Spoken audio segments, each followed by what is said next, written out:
சபை வரலாறு பாகம் 7 ஆதி கிறிஸ்தவர்களின் சபை வாழ்க்கை. முன்னுரை. சபை வரலாற்றை பற்றிய தொடரின் 7ஆம் பாகத்துக்கு நான் உங்களை அன்புடன் வரவேற்கிறேன். முழு தொடரில் அப்போஸ்தலர் காலத்திலிருந்து சீர்திருத்த காலம் வரையிலான சபை வரலாற்றை நாம் பார்ப்போம். சபை வரலாற்றை தெளிவாக புரிந்து கொள்வதற்கும் எளிதாக மனதில் வைத்துக் கொள்வதற்கும் வசதியாக 1. கிபி 30 முதல் கிபி 100 வரை அப்போஸ்தலர் காலத்து சபை என்றும், 2. கிபி 100 முதல் கிபி 312 வரை, அதாவது கான்ஸ்டன்டின் கிறிஸ்தவனாகும் வரை ஆதிச்சபை என்றும், கிபி 312 முதல் கிபி 1000 வரை, அதாவது கான்ஸ்டன்டின் கிறிஸ்தவனான பிறகு ஆரம்பகால கிறிஸ்தவ பேரரசு என்றும், கிபி 1000 முதல் கிபி 1500 வரை, அதாவது சீர்திருத்த காலம் வரை பிந்தைய கால கிறிஸ்தவ பேரரசு என்றும் 4 காலகட்டங்களாக நான் பிரித்துக் கொள்கிறேன். கிறிஸ்தவம் தழைத்து கோலோச்சிய காலத்தை நான் கிறிஸ்தவ பேரரசின் காலம் என்கிறேன். சில மிஷனரிகளை பற்றிய காணொளிகளை நான் ஏற்கனவே வலைத்தளத்தில் பதிவேற்றம் செய்துள்ளேன். இவர்களெல்லாம் கிபி 1500க்கு பிந்தையவர்கள், அதாவது சீர்திருத்த காலத்துக்கு பிந்தையவர்கள். ஆரம்பத்திலேயே நான் 1-2 காரியங்களை தெளிவுபடுத்த விரும்புகிறேன். நான் ஒரு வருடத்தை குறிப்பிடும்போது அது மிக துல்லியமான வருடம் என்று நினைக்க வேண்டாம். இன்று ஒருவன் 1950ஆம் ஆண்டு ஜனவரி மாதம் 17ஆம் தேதி செவ்வாய்க்கிழமை பிறந்தான் என்று சொல்வது போல் சபை வரலாற்றின் நாட்களையோ மாதங்களையோ வருடங்களையோ துல்லியமாக கூற முடியாது. தோராயமாக, ஏறக்குறைய, கிட்டத்தட்ட என்றுதான் கூற முடியும். எனவே கிபி 100 என்று சொல்லும்போது அது 90ஆகவும் இருக்கலாம், 105ஆகவும் இருக்கலாம். இதுவரை நாம் சபை வரலாற்றை பற்றி 6 பாகங்கள் பார்த்திருக்கிறோம். முதல் பாகம் சபை வரலாற்றை பற்றிய ஒரு முன்னுரை, ஒரு அறிமுகம்.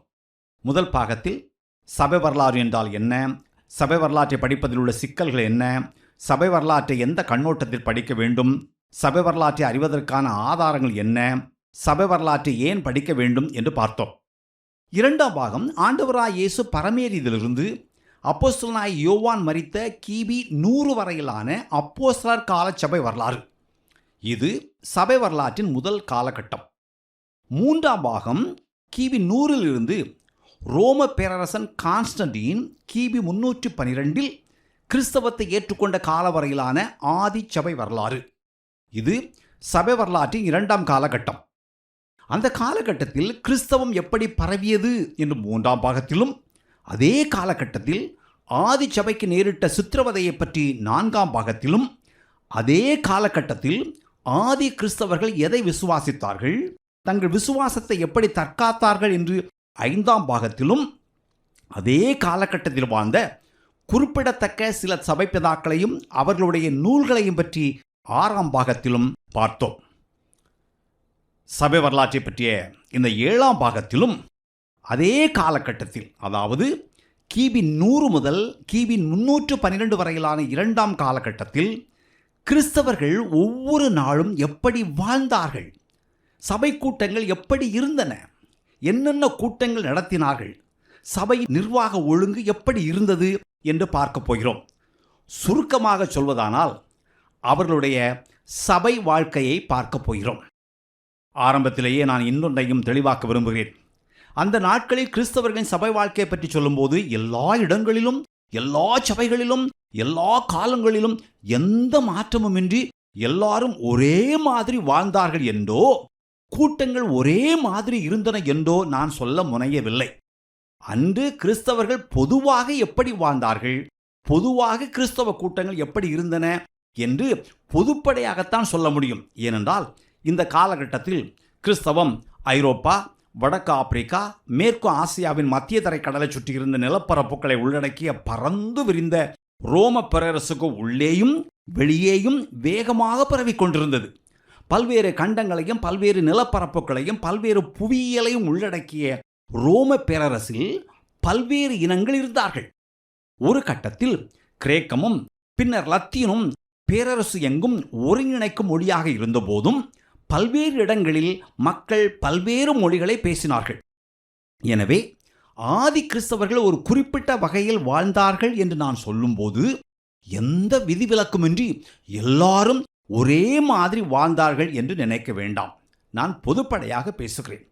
கிறிஸ்தவர்களின் அன்றாட பொதுவான நடைமுறை, பொதுவான போக்கு, பொதுவான வாழ்க்கை எப்படி இருந்தது என்றுதான் சொல்ல முடியும். அவர்களிடையே பன்முகத்தன்மை இருந்தது என்பதை மறக்க வேண்டாம். சரி, முதலாவது ஆதிச்சபையின் வழிபாடுகள், ஆராதனைகள் எப்படி இருந்தன என்று பார்ப்போம். அவருடைய ஆராதனையை பற்றி எல்லாருக்கும் பரவலாக தெரிந்த ஒரு தகவலை முதலாவது நான் சொல்லிவிடுகிறேன். ஆதிச்சபை கிறிஸ்தவர்கள் அன்று பிரதானமாக, முக்கியமாக வீடுகளில் தான் கூடினார்கள். அவர்கள் அன்று ஓரிடத்தில் ஒன்றாக கூடுவதற்கு வீடுகளை தவிர வேறு இடங்கள் இல்லை. பிரதானமாக வீடுகள் தான் இருந்தன. பவுல் அவர்களை விட்டு விலகி சீடரை அவர்களிலிருந்து பிரித்து கொண்டு திறனு என்னும் ஒருவனுடைய வித்தியாசாலையிலே அனுதினமும் சம்பாஷித்து கொண்டு வந்தான். 2 வருஷ காலம் இப்படி நடந்ததினாலே ஆசியாவில் குடியிருந்த யூதரும் கிரேக்கருமாகிய எல்லாரும் கர்த்தராகிய இயேசுவின் வசனத்தை கேட்டார்கள். இது அப்போஸ்தலர் நடபடிகள் 19:9-10. அப்போஸ்தலனாகிய பவுல் கொரிந்துவில் திறனு என்பவரின் பள்ளியில் 2 வருடம் சீடர்களுக்கு கற்பித்தார் என்று இந்த வசனங்களின் மூலம் அறிகிறோம். பவுல் தனக்காக வாடகைக்கு வாங்கியிருந்த வீட்டிலே 2 வருடம் முழுவதும் தங்கி தன்னிடத்திலே வந்த யாவரையும் ஏற்றுக்கொண்டு மிகுந்த தைரியத்துடனே தடையில்லாமல் தேவனுடைய ராஜ்யத்தை குறித்து பிரசங்கித்து கர்த்தராகிய இயேசு கிறிஸ்துவை பற்றிய விசேஷங்களை உபதேசித்துக் கொண்டிருந்தான். இது அப்போஸ்தலர் நடபடிகள் 28:30-31. பவுல் ரோம் நகரில் ஒரு வீட்டை வாடகைக்கு எடுத்து தங்கியிருந்து 2 வருடம் சீடர்களுக்கு கற்பித்தார் என்று இந்த வசனங்கள் கூறுகின்றன. வசதி இருந்தபோது, வாய்ப்பு கிடைத்தபோது அவர்கள் பெரிய இடங்களிலும் கூடினார்கள் என்று இந்த வசனங்களிலிருந்து தெரிகிறது. ஆனால் ஆதிச்சபையார் அன்று பெரும்பாலும் பிரதானமாக வீடுகளில் தான் கூடினார்கள். கூடுவதற்கு வீடுகள் தான் இருந்தன, கிடைத்தன. அவர்கள் அன்று பெரும்பாலும் வீடுகளில் தான் கூடினார்கள் என்றால், ஒன்று, முதல் சில 100 ஆண்டுகளில் கிறிஸ்தவர்களின் கூடுகைகள் பெரும்பாலும் சிறியதாகவே இருந்தன என்று தெரிகிறது. நிறைய பேர் இருந்திருந்தால் அவர்களால் வீடுகளில் கூடியிருக்க முடியாது. 2, நிறைய பேர் ஒரே இடத்தில் கூடுவதற்கு ஏற்ற பெரிய கட்டிடங்கள் அன்று அவர்களிடம் இல்லை. இதில் இன்னொன்றையும் கவனிக்க வேண்டும். வீடுகளில் கூடுவதுதான் சிறந்தது அல்லது ஆவிக்குரியது என்பதால் அவர்கள் வீடுகளில் கூடவில்லை. ஆதிச்சபை வளர்ந்து எண்ணிக்கை பெரிய போது 2ஆம் நூற்றாண்டின் பிற்பகுதியில் கிறிஸ்தவர்கள் தங்கள் சொந்த வழிபாட்டு இடங்களை கட்டிக்கொள்ள அனுமதி கிடைத்தவுடன் பெரிய கட்டிடங்களையும் ஆலயங்களையும் கட்டத் தொடங்கினார்கள். அது வேறு காரியம். ஆனால் ஆதிச்சபையில் கிறிஸ்தவர்கள் வீடுகளில் கூடி வந்ததற்கு காரணம் என்னவென்றால், அன்று அதுதான் நடைமுறையில் சாத்தியமாக இருந்தது. கிறிஸ்தவர்களின் கூடுகளை பற்றி இன்னொரு அம்சத்தை பார்க்க வேண்டும்.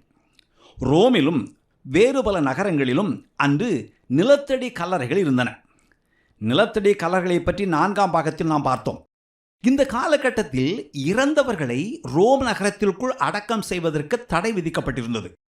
அஞ்ஞானிகள் இறந்தவர்களை எரித்தார்கள். எனவே அவர்களுக்கு எந்த பிரச்சனையும் எழவில்லை. ஆனால் கிறிஸ்தவர்கள் இறந்தவர்களை எரிக்கும் வழக்கத்தை ஏற்கவில்லை. அரசின் சட்டத்தின்படி ரோம் நகருக்குள்ளே அடக்கம் செய்யவும் முடியாது. இந்த பிரச்சனையை தீர்க்க அவர்கள் ரோம் நகருக்கு வெளியே குன்றுகளின் பக்க ஓரங்களில் அல்லது பயன்பாட்டில் இல்லாத கற்சுரங்கங்களின் அருகே சுரங்கங்கள் தோண்டி இறந்தவர்களை அங்கு அடக்கம் செய்தார்கள்.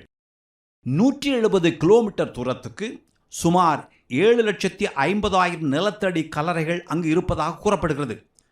கேட்டாகோம்ஸ் என்று அழைக்கப்படும் இந்த நிலத்தடி கல்லறைகளில் எந்த ரகசியமும் இல்லை. ஏனென்றால் அரசு அதிகாரிகளுக்கு தெரியாமல் இவ்வளவு நீளத்துக்கு சுரங்கம் தோண்ட முடியுமா என்ன?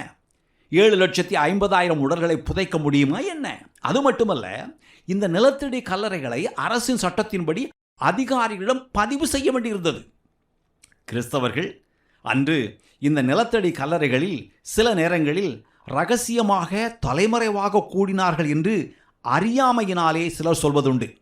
நம் உறவினரோ நண்பரோ இறந்த நாளில் அவரை நினைவு கூர்ந்து இன்று நாம் அவருடைய கல்லறைக்கு போய் வருவதைப் போல் அன்று தன் உறவினர் இறந்த நாளில் ஒருவேளை ஒருவரோ அல்லது ஒரு சிலரோ அவருடைய கல்லறைக்கு சென்று அங்கு ஜெபித்திருக்கலாம், பாடல் பாடியிருக்கலாம், வேதம் வாசித்திருக்கலாம்.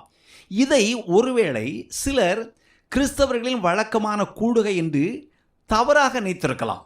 கிறிஸ்தவர்கள் அன்று தலைமறைவாக இரகசியமாக நிலத்தடி கல்லறைகளில் கூடி வரவில்லை. ஆராதனையின் பல்வேறு அம்சங்கள். அவர்களுடைய ஆராதனையின் பல்வேறு அம்சங்களை பற்றி தெரிந்து கொள்ள என்ன ஆதாரம் இருக்கிறது என்ற கேள்வி எழும். சில ஆதாரங்களுடன். முதலாவது, நிலத்தடி கல்லறை படம். சரி, அன்று கிறிஸ்தவர்கள் ஒன்றாக கூடி வந்தபோது என்ன செய்தார்கள்? இதை இன்னொரு விதமாகவும் கேட்கலாம். அவர்களுடைய வழிபாடு அல்லது ஆராதனை எப்படி இருந்தது? இன்று நாம் ஆராதிப்பது போல் அவர்கள் ஆராதித்தார்களா அல்லது வித்தியாசமாக ஆராதித்தார்களா? இந்த படங்களை கொஞ்சம் உன்னிப்பாக கவனிங்கள். இது கேட்டாகோம்ஸ் நிலத்தடி கல்லறையை பற்றிய ஒரு படம். இந்த படத்தில் ஒருவர் எதையோ நம் வார்த்தைகள் சொல்வதனால் ஆராதிக்கிறார். இதை பார்க்கும்போது இது நிச்சயமாக கிறிஸ்தவ ஆராதனை என்பது எந்த சந்தேகமும் இல்லை. இது இன்று நமக்கு மிகவும் பரிச்சயமான முறை. ஒருவர் தன் கைகளை வானத்துக்கு நேரே உயர்த்தி ஜெபிப்பது போல் தெரிகிறது. ஆனால் இந்த ஒரே ஒரு படத்தை வைத்துக்கொண்டு அன்று கிறிஸ்தவர்கள் தேவனை ஆராதிப்பதற்காக கூடினார்கள் என்று சொல்ல முடியுமா என்ற கேள்வி கட்டாயம் எழும். அந்த கேள்வி நியாயமானது தான், சரிதான். ஒரே ஒரு படத்தை வைத்துக்கொண்டு நாம் அந்த முடிவுக்கு வர முடியாது. வேறு ஏதாவது ஆதாரம் இருக்கிறதா? ஆம், இருக்கிறது. கிறிஸ்தவர்கள் ஒன்றாக கூடிய போது என்ன செய்தார்கள் என்ற விவரங்கள் ஆசியா மைனரில் பித்துனியாவின் ஆளுநர் பிளினி 112ஆம் ஆண்டு எழுதிய ஒரு கடிதத்தில் உள்ளன. அந்த கடிதம் கிறிஸ்தவர்கள் எப்படி கூடினார்கள், கூடி வந்தபோது என்ன செய்தார்கள் என்பதை விவரிக்கிறது. பவுலும் அவருடைய கூட்டாளிகளும் பித்துனியா நாட்டுக்கு போக பிரயத்தனம் பண்ணினார்கள் என்று அப்போஸ்தலர் நடவடிக்கைகள் 16:7 பித்துனியா தேசங்களிலே சிதறி இருக்கிறவர்கள் என்று பேதுரு தன் முதல் நிருபம் 1:1 பித்துனியாவை பற்றி எழுதியிருப்பதை நாம் வாசிக்கின்றோம். ஆளுநர் பிளினி கிறிஸ்தவர் இல்லை. இந்த ஆளுநர் ஒரு அஞ்ஞானி, கிறிஸ்தவர்களை சித்திரவதை செய்தவர். பித்துனியாவின் ஆளுநராக இருந்த இவர் கிறிஸ்தவர்களின் நடவடிக்கைகளை நன்றாக அறிந்திருந்தார்.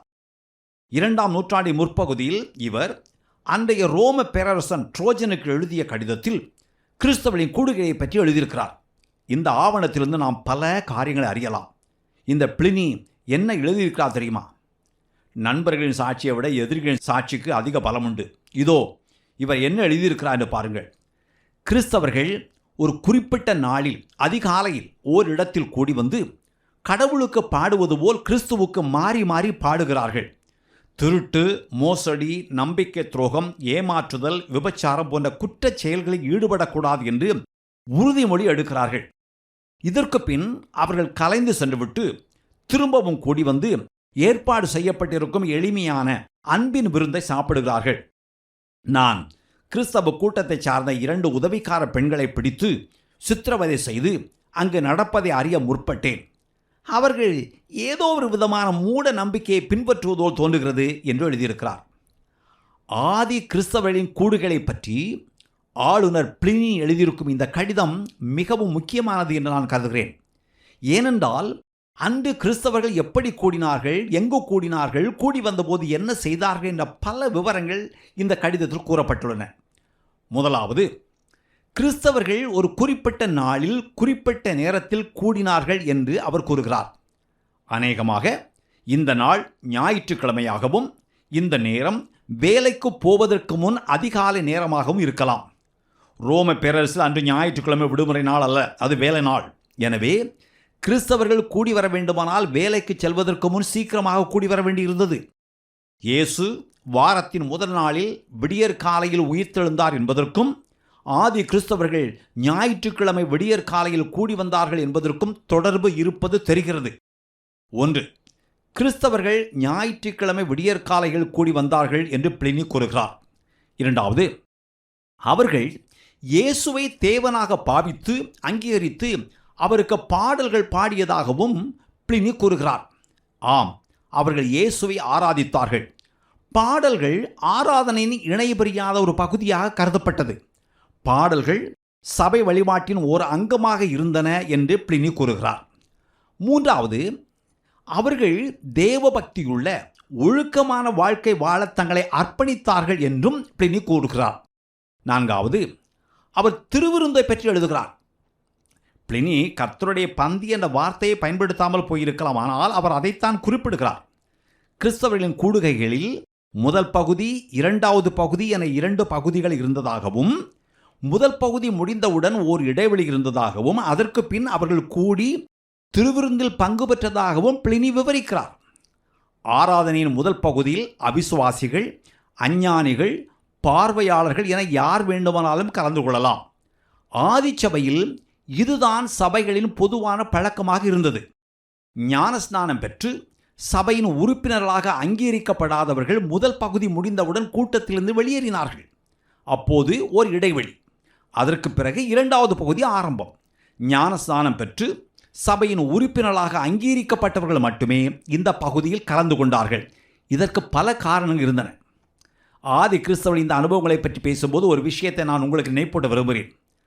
அவர்களுடைய இந்த முறைகளையும் அனுபவங்களையும் நாம் அறியும்போது, ஆகா, இது மிக அருமையாக இருக்கிறதே, இன்று நாம் கூடி வருவது போல்தான் அவர்களும் ஞாயிற்றுக்கிழமை விடியற் காலையில் கூடி வந்திருக்கிறார்கள். தேவ பக்தியுள்ள ஒழுக்கமான வாழ்க்கை வாழ்வதற்கு தங்களை அர்ப்பணித்திருக்கிறார்கள்.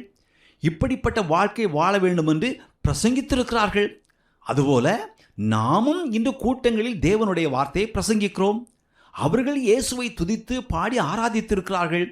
நாம் செய்கிற காரியங்களையே அவர்களும் செய்திருக்கிறார்கள். ஓ அருமை, அற்புதம்! நாம் அவர்களுடைய அடிச்சுவடிகளில் சரியாக நடக்கிறோம். திருவிருந்தில் பங்கு பெற்றிருக்கிறார்கள்.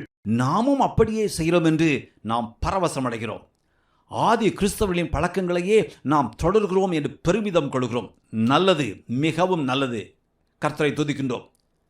கர்த்தருடைய பந்திக்கு வரும்போது நாம் அவர்களைப் போல் முதல் பகுதி, அதன்பின் ஓர் இடைவெளி, அதற்கு பிறகு இரண்டாம் பகுதி என்று செய்வதில்லை. அவர்களுடைய பழக்கத்தையும் முறைமைகளையும் படிக்கும்போது, அறியும்போது, ஒருவேளை சிலர் நாமும் அப்படித்தான் செய்ய வேண்டும் என்று சொல்லக்கூடும். இதுபோன்ற காரியங்களில் நாம் மிகவும் கவனமாக இருக்க வேண்டும். ஒரு காரியத்தை உருவாக்குவதற்கு முன் இது வேதாகமத்தில் திட்டவட்டமாக சொல்லப்பட்டிருக்கிறதா என்று ஆராய வேண்டும். வேதாகமத்தில் சொல்லப்படாதிருந்தும் நம் முற்பிதாக்கள் செய்தார்கள் என்பதற்காக நாம் அதை கண்மூடித்தனமாக பின்பற்ற தேவையில்லை. நீங்கள் கூடி வரும்போது முதல் பகுதியில் யார் வேண்டுமானாலும் கலந்து கொள்ளலாம். அதன்பின் ஞானஸ்நானம் பெற்று சபையின் உறுப்பினர்களாக இல்லாதவர்களை வெளியே அனுப்பிவிட்டு சபையின் விசுவாசிகள் மட்டும் இரண்டாவது பகுதியில் கர்த்தருடைய பந்தியில் பங்கு பெற வேண்டும் என்று வேதாகமத்தில் எங்கும் கட்டளையாக சொல்லப்படவில்லை. அதே நேரத்தில் இப்படி இரண்டு பகுதிகளாக ஆசிரிக்கக்கூடாது என்றும் சொல்லப்படவில்லை. இப்படி செய் அல்லது இப்படி செய்யாதே என்று வேதாகமத்தில் எந்த கட்டளையும் இல்லை. இதுதான் கிறிஸ்டியன் லிபர்ட்டி என்று சொல்லப்படும் கிறிஸ்தவனின் சுதந்திரம். கிறிஸ்தவர்கள் கூடி வர வேண்டும், சேர்ந்து ஜெபிக்க வேண்டும், தேவனை ஆராதிக்க வேண்டும், கூடி வருகையில் தேவனை துதித்து பாட வேண்டும், தேவனுடைய வார்த்தையை பிரசங்கிக்க வேண்டும், ஒருவரோடு ஒருவர் ஐக்கியம் கொள்ள வேண்டும், கர்த்தருடைய பந்தியை ஆசரிக்க வேண்டும் என்று வேதாகமம் கூறுகிறது. ஆனால் இவைகளை கிறிஸ்தவர்கள் ஒரு நாளில் அல்லது ஒரு வாரத்தில் எத்தனை தடவை செய்ய வேண்டும், எப்படி செய்ய வேண்டும் என்ற ஒழுங்குமுறை வரையறுக்கப்படவில்லை. எனவே சிலர் இன்று ஆதிச்சபையில் கிறிஸ்தவர்கள் செய்தது போலவே நாங்களும் திருவிருந்தை கொண்டாடப் போகிறோம் என்று சொன்னால் அது தவறில்லை. ஆனால் அவர்கள் செய்தது போலவே தான் நாமும் இன்று செய்ய வேண்டும் என்று வற்புறுத்துவது தவறு. இப்படித்தான் செய்ய வேண்டும் அல்லது இப்படி செய்யக்கூடாது என்ற கட்டளை இல்லை. எனவே ஆதி கிறிஸ்தவர்கள் ஒரு குறிப்பிட்ட பயிற்சியை பின்பற்றினார்கள் என்பதற்காக நாம் அதை கண்ணை மூடிக்கொண்டு பின்பற்றவோ கட்டாயப்படுத்தவோ வேண்டிய அவசியமில்லை. நாம் பின்பற்ற வேண்டியது வேதமும் வேதாகமத்தின் கட்டளையுமே. அதுவே நம்மை நியாயம் தீர்க்கும் வழி நடத்தும். ஐந்தாவது, கிறிஸ்தவர்களின் விசுவாசம் மூட நம்பிக்கைகள் என்று தான் நினைத்ததாக பிளினி குறிப்பிடுகிறார். அவர் ஒரு அஞ்ஞானி. அவர் வேறு எப்படி நினைப்பார்? வேறு ஏதாவது ஆதாரம் இருக்கிறதா? இருக்கிறது. ஜஸ்டின் மார்ட்டிரின் தன் விளக்க நூல். கிறிஸ்தவரின் கூடுகளை பற்றி 2ஆம் நூற்றாண்டில் சுமார் 150 வாழ்ந்த ஜஸ்டின் மார்ட்டர் என்ற பரிசுத்தவான் தன் முதல் தன்விளக்கவாத நூலின் 157வது பகுதியில் பின்வருமாறு கூறுகிறார். இது கொஞ்சம் நீண்ட பகுதி, ஆயினும் நாம் அவசியம் பார்க்க வேண்டிய பகுதி. ஞாயிறு என்று அழைக்கப்படும் நாளில் நகரங்களில் அல்லது நாட்டுப்புறங்களில் வசிக்கும் எல்லா கிறிஸ்தவர்களும் ஓரிடத்தில் ஒன்றாக கூடி வருவது வழக்கம். அப்போது அப்போஸ்தலருடைய வாழ்க்கையின் நினைவு குறிப்புகள் அல்லது தீர்க்கதரிசியின் எழுத்துக்கள் நேரம் அனுமதிக்கும் வரை வாசிக்கப்படுகின்றன. வாசித்து முடித்தவுடன் சபை தலைவர் எழுந்து வாசிக்கப்பட்ட வார்த்தைகளின்படி வாழ அறிவுறுத்துகிறார், வலியுறுத்துகிறார். அதன்பின் நாங்கள் அனைவரும் ஒன்றாக எழுந்து நின்று ஜெபிக்கிறோம். நாங்கள் ஜெபித்து முடித்தவுடன் அப்பமும் திராட்சை ரசமும் எல்லாருக்கும் வழங்கப்படுகிறது. தலைவர் நாங்கள் முன்பு ஜெபித்தது போல தன் திறமைக்கு ஏற்ப ஜெபங்களையும் ஸ்தோத்திரங்களையும் ஏறெடுக்கிறார். கூடியிருக்கும் எல்லாரும் ஆமென் என்று கூறி ஜெபத்தையும் ஸ்தோத்திரங்களையும் ஆமோதிக்கிறார்கள். அதன்பின் அப்பமும் திராட்சை ரசமும் கூடியிருக்கும் ஒவ்வொருவருக்கும் பகிர்ந்தளிக்கப்படுகிறது. கூடுகையில் கலந்து கொள்ள இயலாதவர்களுக்கு அப்பமும் திராட்சை ரசமும் மூப்பர்கள் மூலமாக கொடுத்து அனுப்பப்படுகிறது. மேலும் வசதி படைத்தவர்கள், விருப்பம் உள்ளவர்கள் தங்கள் தங்கள் மன விருப்பத்தின்படி காணிக்க கொடுக்கிறார்கள். இவ்வாறு சேகரிக்கப்படும் பணம் தலைவரிடம் ஒப்படைக்கப்படுகிறது.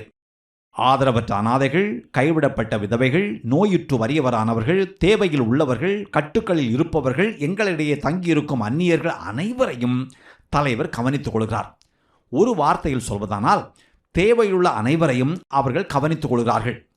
ஞாயிறுதான் நாங்கள் அனைவரும் பொதுவாக கூடி வரும் நாள்.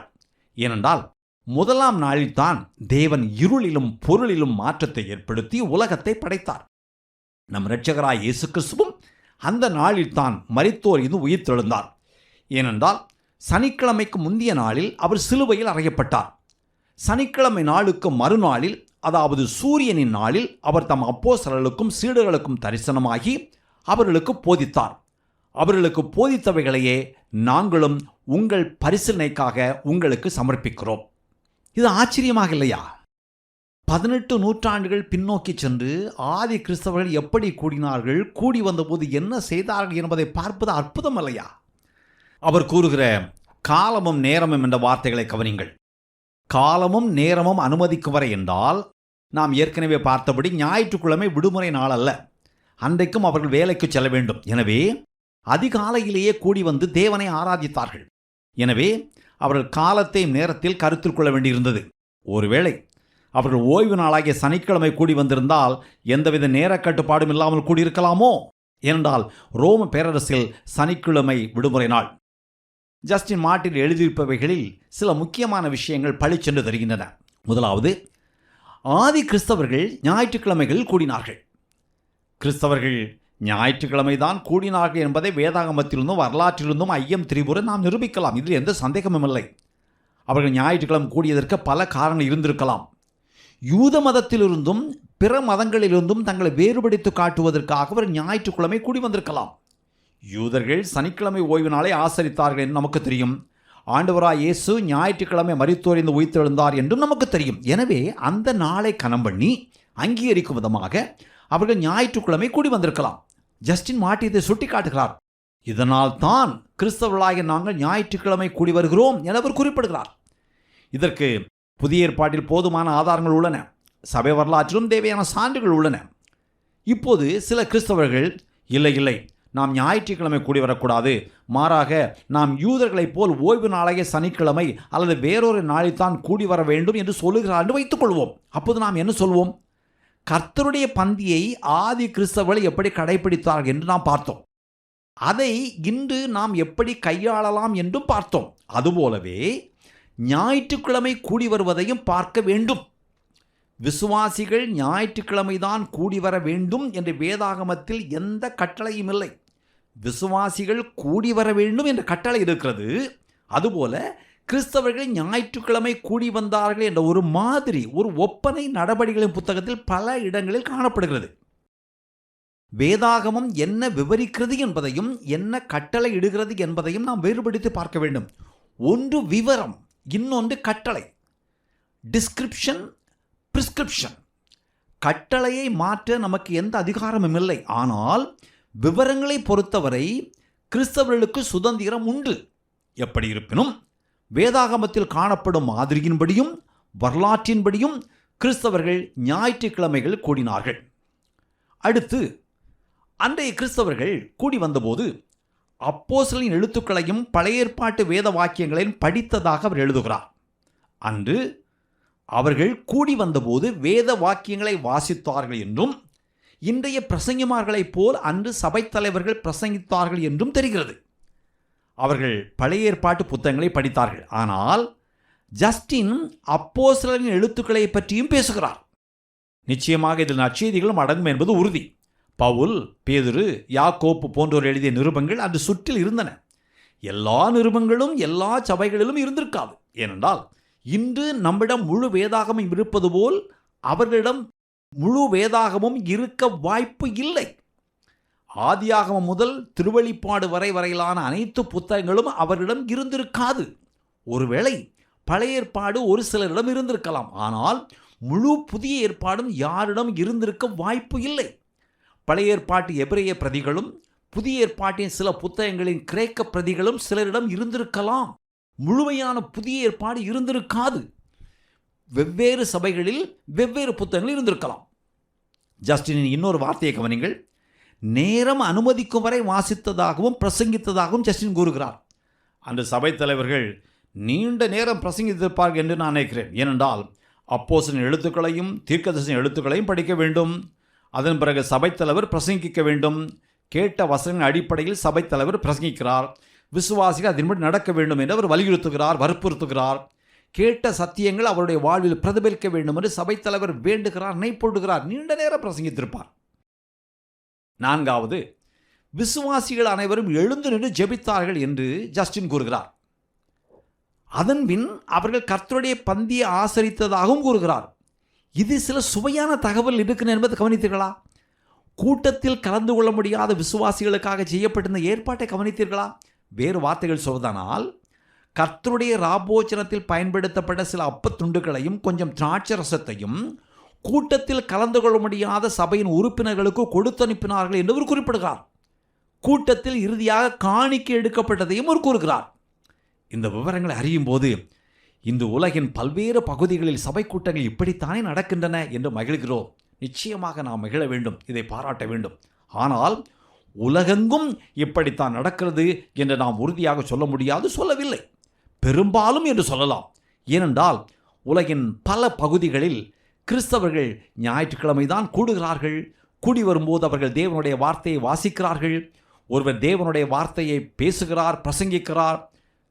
குறிப்பாக தேவனுடைய வார்த்தையை நம் வாழ்வில் எப்படி நடைமுறைப்படுத்துவது என்று அவர் விரித்துரைக்கிறார். விசுவாசிகள் எழுந்து நின்று ஜெபிக்கிறார்கள். கர்த்தருடைய பந்தியில் பங்கு பெறுகிறார்கள். சபை மக்களின் நன்மைக்காக காணிக்கை எடுக்கிறார்கள்.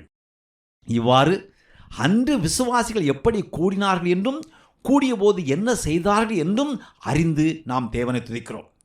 ஆனால் இன்று நாம் கூடி வரும்போது செய்கிற ஒரு காரியத்தை ஜஸ்டின் மாட்டி குறிப்பிடவில்லை என்பதை கவனித்தீர்களா? ஜஸ்டின் பாடல்கள் பாடுவதை பற்றி எதுவும் குறிப்பிடவில்லை. ஒருவேளை ஜஸ்டின் பாடல்களை பற்றி எதுவும் குறிப்பிடாவிட்டாலும் ஆதி கிறிஸ்தவர்கள் கூடி வந்தபோது பாடல்கள் பாடினார்கள் என்பதற்கு பிற ஆதாரங்களும் சான்றுகளும் உள்ளன. ஜஸ்டினுக்கு சில ஆண்டுகளுக்கு முன்பே வாழ்ந்த பிளினி தன் கடிதத்தில் கிறிஸ்தவர்கள் கூடி வந்தபோது பாடல்கள் பாடினார்கள் என்று எழுதுகிறார். ஆகவே கிறிஸ்தவர்கள் கூடி வந்தபோது பாடல்கள் பாடவில்லை என்று நாம் சொல்லவில்லை, அல்லது ஜஸ்டினும் அப்படி சொல்வதாக நான் நினைக்கவில்லை. ஏனென்றால் விசுவாசிகள் பரஸ்பர ஜெபத்திற்காக எழுந்து நின்றார்கள் என்று அவர் குறிப்பிடும்போது அவர் பாடல்களையும் அதில் குறிப்பிடுகிறார் என்று நான் நினைக்கிறேன். ஒருவேளை பண்டைய காலத்தில் எழுந்து நின்று ஜெபிப்பதில் பாடல்களும் ஓர் அம்சமாக இருந்திருக்கலாம். அஞ்ஞானிகள் அல்லது கிறிஸ்தவர்கள் அல்லது யூதர்கள் தங்கள் ஆலயங்களில் தேவனை புகழ்வது இயல்பான ஒன்று. வெறும் வார்த்தைகளால் மட்டுமல்ல, இசை மெல்லிசை வார்த்தைகளால் அவர்கள் தேவனை புகழ்வது இயல்பான ஒன்று. எனவே பரஸ்பர ஜெபத்தை குறிப்பிடுகையில் ஜஸ்டின் பாடல்களையும் குறிப்பிடுகிறார் என்று நான் நினைக்கிறேன். ஜஸ்டின் வேதம் வாசிப்பதை குறிப்பிடுகிறார். அந்நாட்களில் வேதாகமத்தின் பல பகுதிகளை வாசித்தார்கள். ஒவ்வொரு பகுதியும் வாசித்து முடித்தவுடன் ஒரு பாடல் பாடினார்கள். குறிப்பாக சங்கீதம் பாடினார்கள். இப்படிப்பட்ட நடைமுறை அன்று இருந்தது. எனவே ஜஸ்டின் இதை குறிப்பிடாவிட்டாலும் வேதத்தை வாசித்தார்கள் என்று சொல்லும்போதே பாடல்களும் பாடினார்கள் என்று புரிந்து கொள்ளலாம். பிளினியின் கடிதத்தையும் ஜஸ்டின் மார்ட்டினின் ஆவணத்தையும் நான் மேற்கோள் காட்டினேன். இருவருடைய எழுத்துக்களும் வேத வாக்கியங்களை வலியுறுத்துகின்றன. ஆதி கிறிஸ்தவர்கள் கூடி வந்தபோது அப்போஸ்தலரின் எழுத்துக்களையும் தீர்க்கதரிசியின் எழுத்துக்களையும் வாசித்தார்கள் என்று ஜஸ்டின் குறிப்பிடுவதால் அவைகளுக்கு அவர்கள் எவ்வளவு முக்கியத்துவம் கொடுத்தார்கள் என்று தெரிகிறது. ஒரு கேள்வி எழும். அப்போஸ்தலர்களும் அவருடைய கூட்டாளிகளும் நிறைய எழுதியிருப்பார்கள். அவைகளுள் எவைகளை வேத வாக்கியங்களாக கருத வேண்டும் என்பதை அவர்கள் எப்படி முடிவு செய்தார்கள், புரிந்து கொண்டார்கள்? இந்த செயல்முறை the formation of the canon என்று அழைக்கப்படுகிறது. கேனன் என்றால் ஏற்றுக்கொள்ளப்பட்ட ஏட்டு தொகுதி, விதிமுறைக்கு உட்பட்ட நூல்கள் என்று பொருள். எந்தெந்த புத்தகங்களை புதிய ஏற்பாட்டில் சேர்க்க வேண்டும், எவைகளை சேர்க்கக்கூடாது என்று யார் எப்படி முடிவு செய்தார்கள்? ஆதி சபையின் காலத்தில் இது ஒரு சிக்கலாகவும் சர்ச்சையாகவும் இருந்தது. இதை குறித்து காரசாரமான விவாதம் ஏற்பட்டது. அப்போஸ்தலர்கள் நிறைய எழுதியிருக்கிறார்கள், அவருடைய கூட்டாளிகளையும் எழுதியிருக்கிறார்கள். அவைகளெல்லாம் நம்மிடம் இருக்கின்றன. எவைகளை வேத வாக்கியங்களாக கருத வேண்டும், எவைகளை சேர்க்கக்கூடாது என்ற விவாதம் நடந்து கொண்டே இருந்தது. அன்று கிறிஸ்தவரிடம் பழைய ஏற்பாடு மட்டும்தான் இருந்தது, அதுதான் வேதாகமம். ஆனால் அதே நேரத்தில் அப்போஸ்தலர்கள் எழுதிய அதிகாரப்பூர்வமான எழுத்துக்களை வேத வாக்கியங்களுக்கு இணையாக மதித்தார்கள். ஏனென்றால் சபையின் ஆராதனை ஒழுங்கிலும் சபை வரலாற்றை பற்றிய எழுத்துக்களிலும் அவை அதிகாரப்பூர்வமாக மேற்கோள் காட்டப்படுகின்றன. ஆயினும் இன்று நம்மிடம் 27 புத்தகங்கள் அடங்கிய புதிய ஏற்பாடு இருப்பது போல் அன்று அவரிடம் இருக்கவில்லை. ஒரு புத்தகம் தேவனுடைய வார்த்தையா என்பதை பரிசோதிக்க அவர்கள் 3 முக்கியமான உரை கற்களை பயன்படுத்தினார்கள். புதிய ஏற்பாட்டில் உள்ள 27 புத்தகங்களில் 22 புத்தகங்களின் பெயர்களை கொண்ட மொராட்டோரியன் கேனன் அல்லது மொரட்டோரியன் ஃப்ராக்மன் என்று அழைக்கப்படுகிற ஒரு பழங்கால பட்டியல் இருக்கிறது. இது இத்தாலிய வரலாற்று ஆசிரியர் லுடோவிகோ மொராட்டோரி என்பவரால் வடக்கு இத்தாலியில் உள்ள அம்ப்ரோசிய நூலகத்தில் கண்டுபிடிக்கப்பட்டு 1740 வெளியிடப்பட்டது. இது 180 எழுதப்பட்டதாக கருதப்படுகிறது.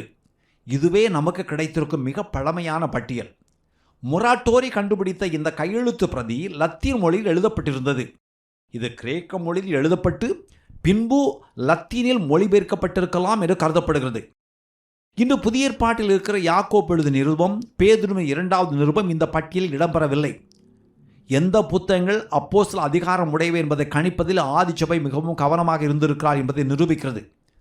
அப்போஸ்தலர்களால் எழுதப்பட்டது அல்லது அப்போஸ்தலர்களோடு தொடர்புடையது என்பதால் மட்டுமே அவர்கள் ஒரு புத்தகத்தையோ கடிதத்தையோ வேதாகமத்தில் உடனடியாக ஏற்றுக்கொள்ளவில்லை. மொராட்டோரியன் பட்டியலில் 4 நற்செய்திகளும் நடபடிகளும் பவுலின் நிருபங்களும் யோவானின் நிருபங்களும் அடங்கும். இந்த புத்தகங்கள் கிறிஸ்துவாயின் நபர், சிலுவையில் அவருடைய பாவ நிவர்த்தி வேலை பற்றிய ஒரு ஒருங்கிணைந்த கோட்பாட்டு செய்தியை முன்வைக்கின்றன. ஆரம்பத்தில் அவர்கள் பலருடைய எழுத்துக்களை சபையில் வாசித்தார்கள். காலப்போக்கில் சிலருடைய எழுத்துக்களை அவர்கள் அதிகாரப்பூர்வமான எழுத்துக்களாக ஏற்றுக்கொள்ளவில்லை. அப்படி நிராகரிக்கப்பட்ட புத்தகங்களில் ஹெர்மஸின் ஷெப்பர்டு புத்தகம் அடங்கும். இந்த புத்தகத்தை பற்றி நாம் முந்தைய பாகத்தில் பார்த்தோம். அதுபோல பேதுரு எழுதிய இன்னொரு புத்தகமும் ஏற்கப்படவில்லை. அது தள்ளுபடி ஆகமம் என்று கூறப்படுகிறது. இந்த புத்தகங்களை சபையார் எல்லாரும் ஒன்றாக கூடிய நேரங்களில் வேத வாக்கியங்களாக கருதி படிக்கவில்லை. அவரவர் தனிப்பட்ட வேலைகளில் படிப்பதற்கு விட்டுவிட்டார்கள். 3 அடிப்படையான கோட்பாட்டின்படி புதிய ஏற்பாடு உதயமாயிற்று. முதலாவது, புதிய ஏற்பாட்டில் அடங்க வேண்டிய நூல்கள் அப்போஸ்தலர்களால் அல்லது அவர்களோடு மிக நெருக்கமாக இருந்தவர்களால் எழுதப்பட்டவைகளாக இருக்க வேண்டும் என்று ஐரேனியஸ் கூறினார். அவைகளை மட்டுமே அப்போஸ்தல போதனைகளாகவும் வேதமாகவும் ஐரேனியஸ் கணித்தார். லூக்கா எழுதிய நற்செய்தியும் நடபடிகளும் புதிய ஏற்பாட்டில் இருக்கின்றனவே, அவர் அப்போஸ்தலர் இல்லையே என்று சில கேள்வி கேட்கலாம். உண்மை, அவர் அப்போஸ்தலர் இல்லை. ஆனால் முதல் அளவுகோலின்படி ஒருவர் அப்போஸ்தலராக இருக்க வேண்டும் அல்லது அவர்களோடு நெருக்கமானவர்களாக இருக்க வேண்டும். அதன்படி லூக்கா அப்போஸ்தலனாகிய பவுலின் நேரடி அதிகாரத்தின் கீழ் இருந்தவர். இரண்டாவது, அவருடைய எழுத்துக்களின் உள்ளார்ந்த தன்மையையும் தகுதியையும் பார்த்தார்கள். அவை பழைய ஏற்பாட்டின் போதனைகளுக்கும் கிறிஸ்துவின் போதனைகளுக்கும் கிறிஸ்துவை பற்றிய அப்போஸ்தலரின் போதனைகளுக்கும் ஒத்திருக்க வேண்டும். ஒரு நூலை படிக்கிறார்கள், அதை படித்துவிட்டு இது தேவனால் ஏவப்பட்டு எழுதப்பட்டது போல் தோன்றுகிறது, வேதாகமத்தின் பிற நூல்களோடு இது பொருந்துகிறது என்று உறுதி செய்ய வேண்டும். இது ஆதி சபையில் நடந்த ஒரு சதி என்று சொல்பவர்கள் இருக்கிறார்கள் என்று உங்களுக்கு தெரியுமா? அன்று கிறிஸ்தவரிடம் நிறைய நூல்கள் இருந்தன. கிறிஸ்தவ ஞானவாதிகளின் நற்செய்திகளும் பிற நூல்களும் புதிய ஏற்பாட்டில் சேர்த்திருக்க வேண்டும். ஆனால் அன்று அவர்கள் சதி செய்து அவர்களை நீக்கிவிட்டார்கள். இவை உண்மையான கிறிஸ்தவ நூல்கள் என்று சொல்பவர்கள் இருக்கிறார்கள். இப்படி பேசுபவர்களிடம் நான் ஒரே ஒரு கேள்வி கேட்பேன். நண்பரே, எவைகளையெல்லாம் புதிய ஏற்பாட்டில் சேர்த்திருக்க வேண்டும் என்று நீங்கள் சொல்லுகிறீர்களோ அவைகளை நீங்கள் ஒருமுறையாவது வாசித்திருக்கிறீர்களா? தோமாவின் நற்செய்தியை படித்திருக்கிறீர்களா? அதை படித்தால் இயேசு ஒரு புதிய யுகத்தின் ஹிப்பி போல் காட்சியளிப்பார். புதிய ஏற்பாட்டில் சேர்க்காமல் விளக்கப்பட்ட ஞானவாதிகளின் நற்செய்திகளையோ அல்லது இது போன்ற பிற எழுத்துக்களையோ படிக்கும்போது இயேசுவுக்கு எந்த அர்த்தமும் இல்லை என்பது போல் தெரிகிறது. இந்த எழுத்துக்களையும் புதிய ஏற்பாட்டில் உள்ள புத்தகங்களையும் வாசித்து பார்த்தால் அவைகளுக்கிடையே உள்ள வித்தியாசம் நன்றாக தெரியும். எனவே முதலாவது உரைகள் அது அப்போஸ்தலர்களால் எழுதப்பட்டிருக்க வேண்டும் அல்லது அவருடைய அதிகாரம் பெற்றிருக்க வேண்டும். ஆதிச்சபையில் வேத வாக்கியங்களை பற்றி நான் பேசிக்கொண்டிருப்பதால் அது சம்பந்தமான ஒரு காரியத்தை நான் சொல்ல விரும்புகிறேன். அன்று பெரும்பாலும் எல்லாரிடமும் வேதாகமத்தின் நகல் இருக்கவில்லை. ஆனால் எல்லா சபைகளிலும் ஒன்றிரண்டு நகல்கள் பரவலாக இருந்தன. சபை சித்திரவதைக்குள்ளான போது சித்திரவதையாளர்கள் வேதாகமங்களை அழித்தார்கள், எரித்தார்கள். கிறிஸ்தவர்களுக்கு வேதம் முக்கியம் என்பதை அறிந்திருந்த சபையின் எதிரிகள் கிறிஸ்தவர்களின் வேத சுருட்களை அல்லது கோடெக்ஸ்களை அல்லது புத்தகங்களை எரிப்பதே அவர்களை தாக்குவதற்கு மிகச்சிறந்த வழி என்று நம்பினார்கள்.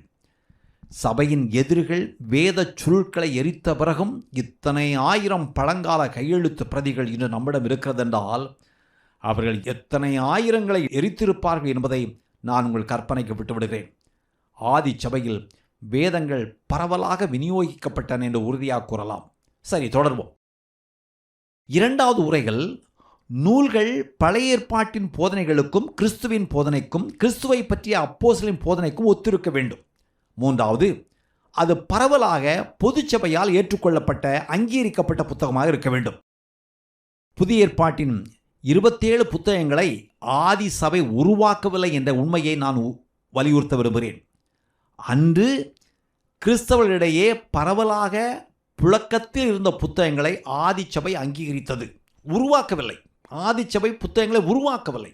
இது ஒரு முக்கியமான விஷயம் என்று நான் நினைக்கிறேன். ஏனென்றால் எந்த நூல்களை வேதாகமத்தில் சேர்க்கலாம், எதை சேர்க்கக்கூடாது என்பதை சபை தீர்மானித்ததால் வேதத்தை விட சபைக்கு உயர்ந்த அதிகாரம் உண்டு என்று சிலர் கருதுகிறார்கள். இப்படி சிந்திப்பது தவறு. புதிய ஏற்பாட்டு புத்தகங்களை சபை உருவாக்கவில்லை.